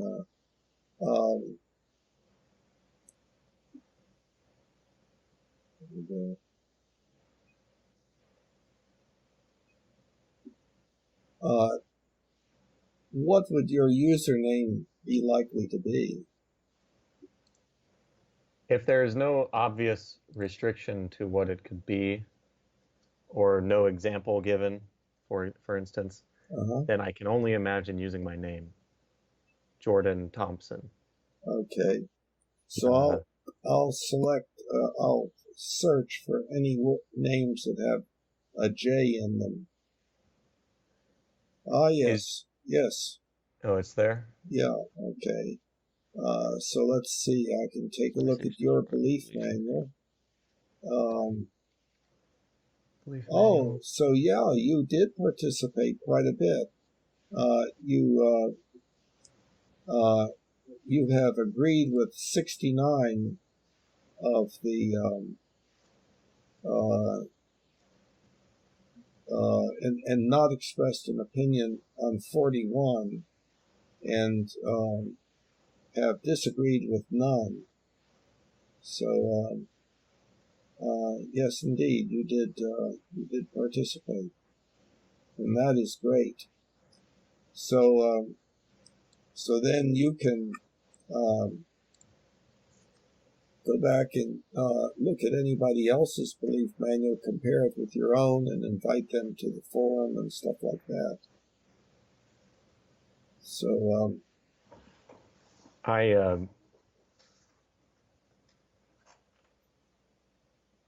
other than the idea that you could theoretically find a way to fit that into any part of this conversation, I'm not sure why that was this whole suggestion was your response to my answer to your question. well, I'd have to go back a little bit. It's kind of strongly motivated by my desire for people to participate and so on, and it was connected to where do we go from here, and what is going to be helpful between you and me. I see. But the initial question that I had was did not have to do with the belief manual, but that crept in because of how the conversation went. I see. But really, my question is back to our conversations here. I am hoping that we continue them, and it is very helpful to me, because it helps me to get my thoughts straight. Great. Likewise.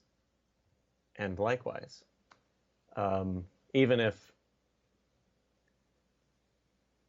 we effectively, not for lack of trying, agree to disagree on this particular topic, I'd be fine continuing this with other topics and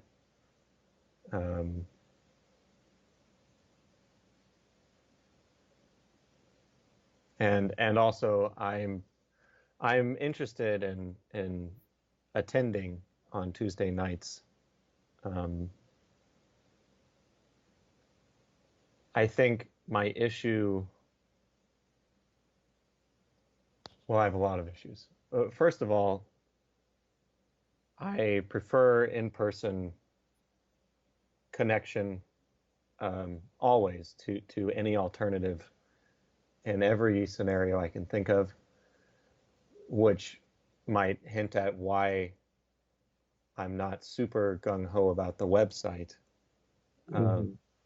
Virtual communication, virtual text-based communication is very rarely appealing to me. But secondly, I find that it tends to be more about you explaining things to other people, and it feels to me, however long they are, 2 hours, it feels to me like 2 hours of trying to get everybody on the same page so that we can have the discussion that we were supposed to start having 2 hours ago. That's the impression that I've tended to get in the maybe collectively 10 or so times I attended a Humanianity meeting in the past, though it wasn't, there were exceptions, I think. And so to me, it felt like a less productive version of philosophy group because it has more clear parameters on what is supposed to be talked about, or at the very least, how what we're talking about is supposed to be talked about. So yeah, so those are my reasons for having been dissuaded in the past. So, yeah, well, it is always a question as to what is going to be the best way to lead or facilitate the group, and it depends kind of on who is there and so on. Recently, I had discussion, just one person, with a woman who is pretty fundamentalist Christian, and how becoming that way had so much improved her life and so forth. And I thought that was good, and she is planning to come back. And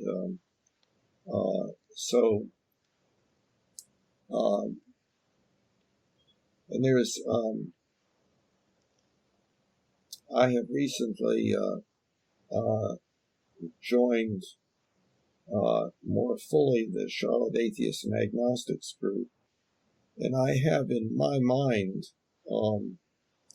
the possibility of contributing a new idea to them. Currently, it is like they are a group of people, several of whom have been somewhat traumatized by their religious, previous religious activity and membership and so forth. And so there's a tendency for the atheist group to kind of hunker down and protect itself from the outside world and so forth. And so my idea, which may not be a good one, but is that it might be interesting to suggest that we atheists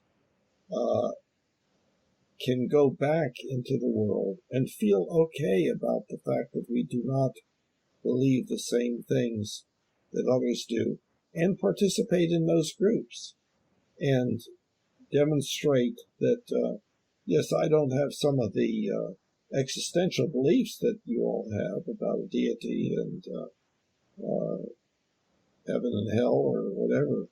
But on the other hand, there's all of the other stuff, Christian ethics and so forth, and the good stuff that this group is doing. And so I, as an atheist, want to participate in that. And it does not bother me that you consider that I am not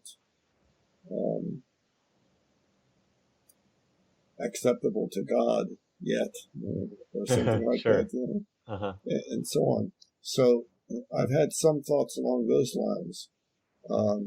However, I don't think it's any time soon that I would offer such a thing and such an idea. But one of the things in the Humanianity concept that is important is that there is no time soon when we will come to worldwide agreement about who is most powerful or what is most powerful and what he, she, or it wants us to do and so forth. So we have to develop an ethics based upon the social contract, us all working out something that is good for us all, and that can be done, so we don't have to remain divided up into groups that are against each other because they have different existential beliefs. We can come together ethically and so on. So there's that whole area. It's very, very difficult because those existential beliefs are very important to people. And I don't see myself being non-theistic or atheistic as having a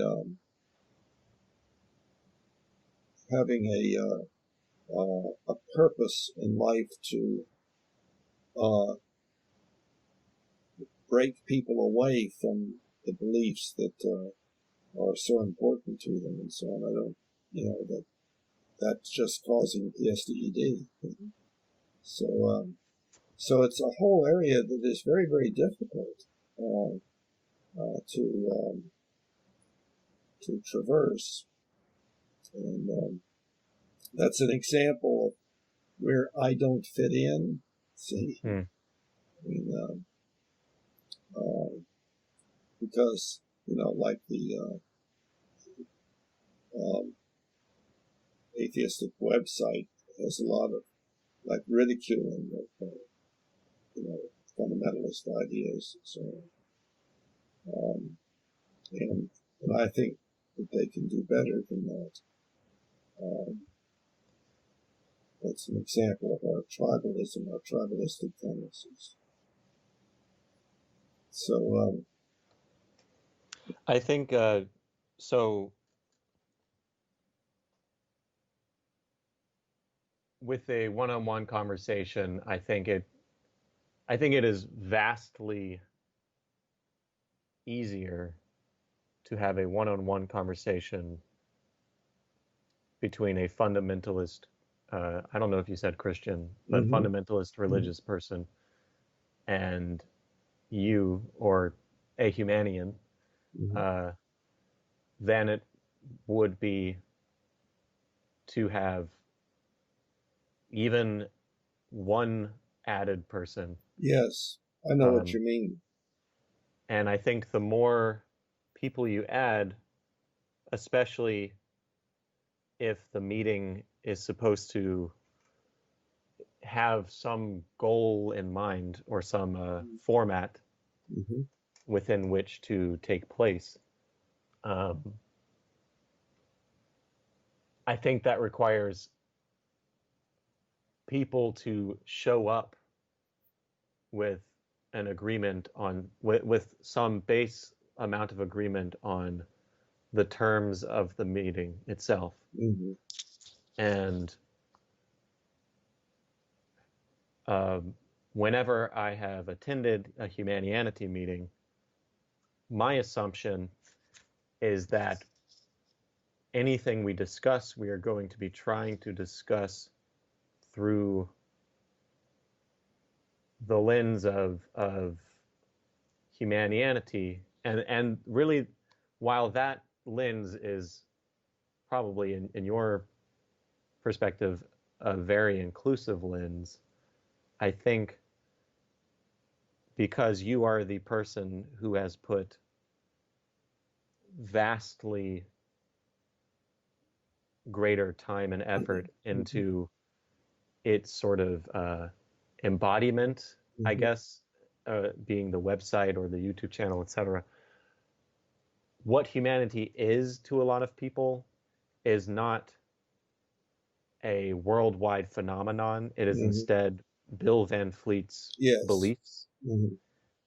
And I think they understand it as, I'm not going to agree to those terms beforehand because that would be conceding to Bill's beliefs.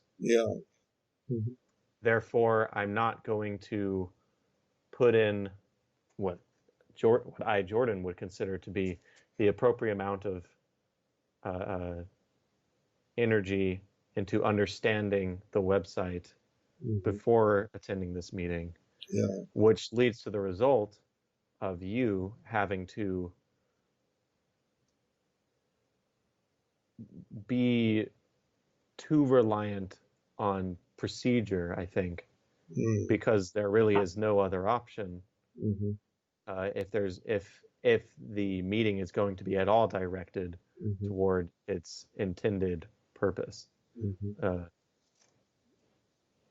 To some extent, that happens in philosophy and discussion group as well. But again, because its parameters, I think, lend themselves to a much more nebulous goal, um, for each meeting, um, it's not as significant of an issue for me. It was never dissuading enough for me to cease going. I mean, some weeks it was, but as far as like a general tendency to go or not go. So anyway, in other words, I'd certainly be interested in hearing about hearing a fundamentalist Christian really really like dig in and give testimony about how it has affected their lives.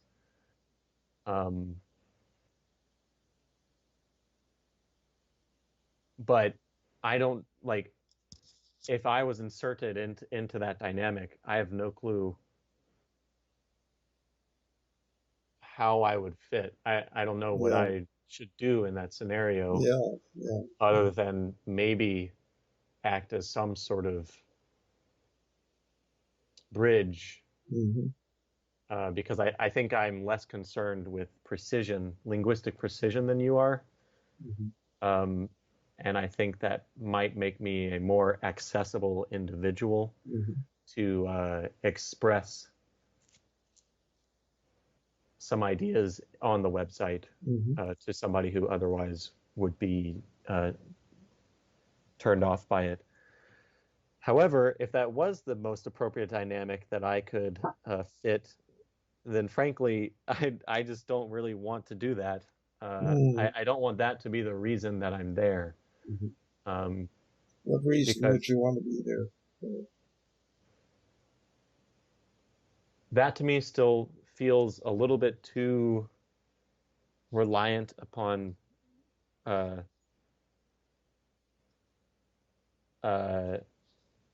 procedure. That's too vague of a way to put it, I think. That feels like me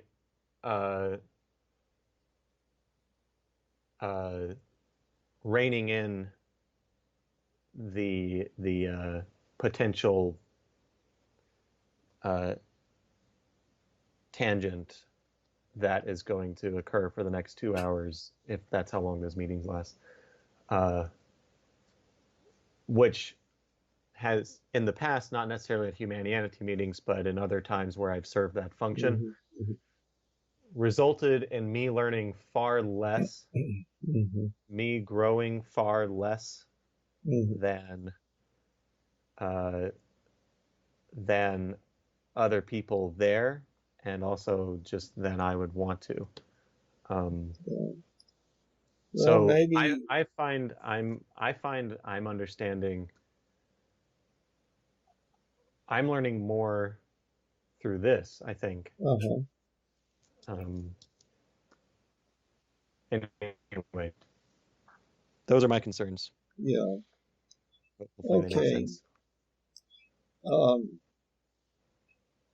Well, that's something to think about. Maybe in the next conversation, you could give me more of your ideas as to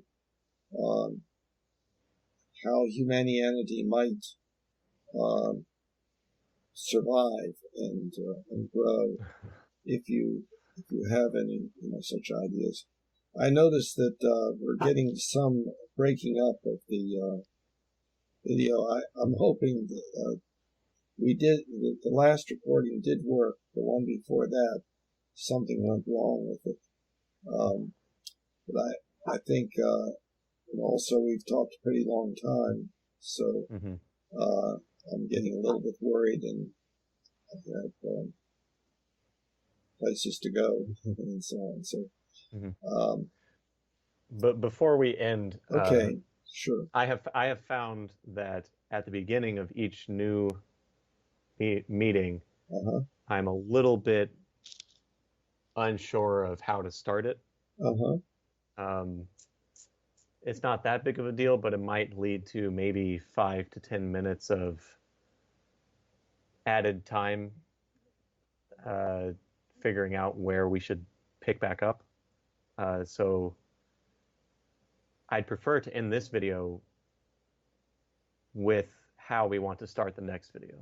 Does that make sense? Well, yeah, but I don't have any preference. And so if you have a preference, I'd like to go with that.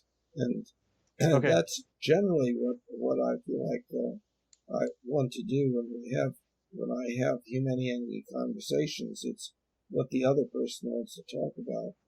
Because I've got Right. the whole range of things, and I've talked with many other people and so on. So, Right. I guess for me, I agreed to these sessions being recorded and featured on the Humanianity YouTube channel, more so out of as a courtesy, I guess, than due to a shared common goal. I think. I'm interested in knowing. I'm interested in either being convinced that your behavior on Facebook has been appropriate, or convincing you that it needs to be refined. That is okay. That was my goal from the beginning. Okay. And so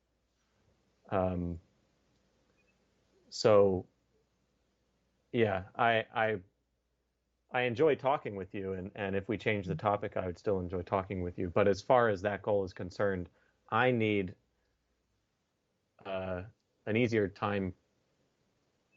It's hard for me to remember unless I literally just listen to our previous conversation right before we have our next conversation. It's hard for me to remember where I was at the end of that discussion and how I planned on moving forward with it the next time. So it would be easier for me to, I guess, determine and or agree upon a starting point. And for me, I would prefer it to be answering the questions or answering the uncertainties that I posed earlier of, do we agree that conversation amongst individuals over time is not enough of a strategy toward the change that perhaps both you and I want to see? If we do agree with that, do we agree on what else needs to be factored in? What else needs to be added into that strategy? Those are my two uncertainties that I feel need to be answered. Okay. So we'll continue that next time. Okay, great. Okay, so I think we just can we conclude? Do you think now? Yes. Okay. Thank you. Really appreciate it. Thanks a lot. You have a good week. Thank you. You have a good week as well. Bye-bye. You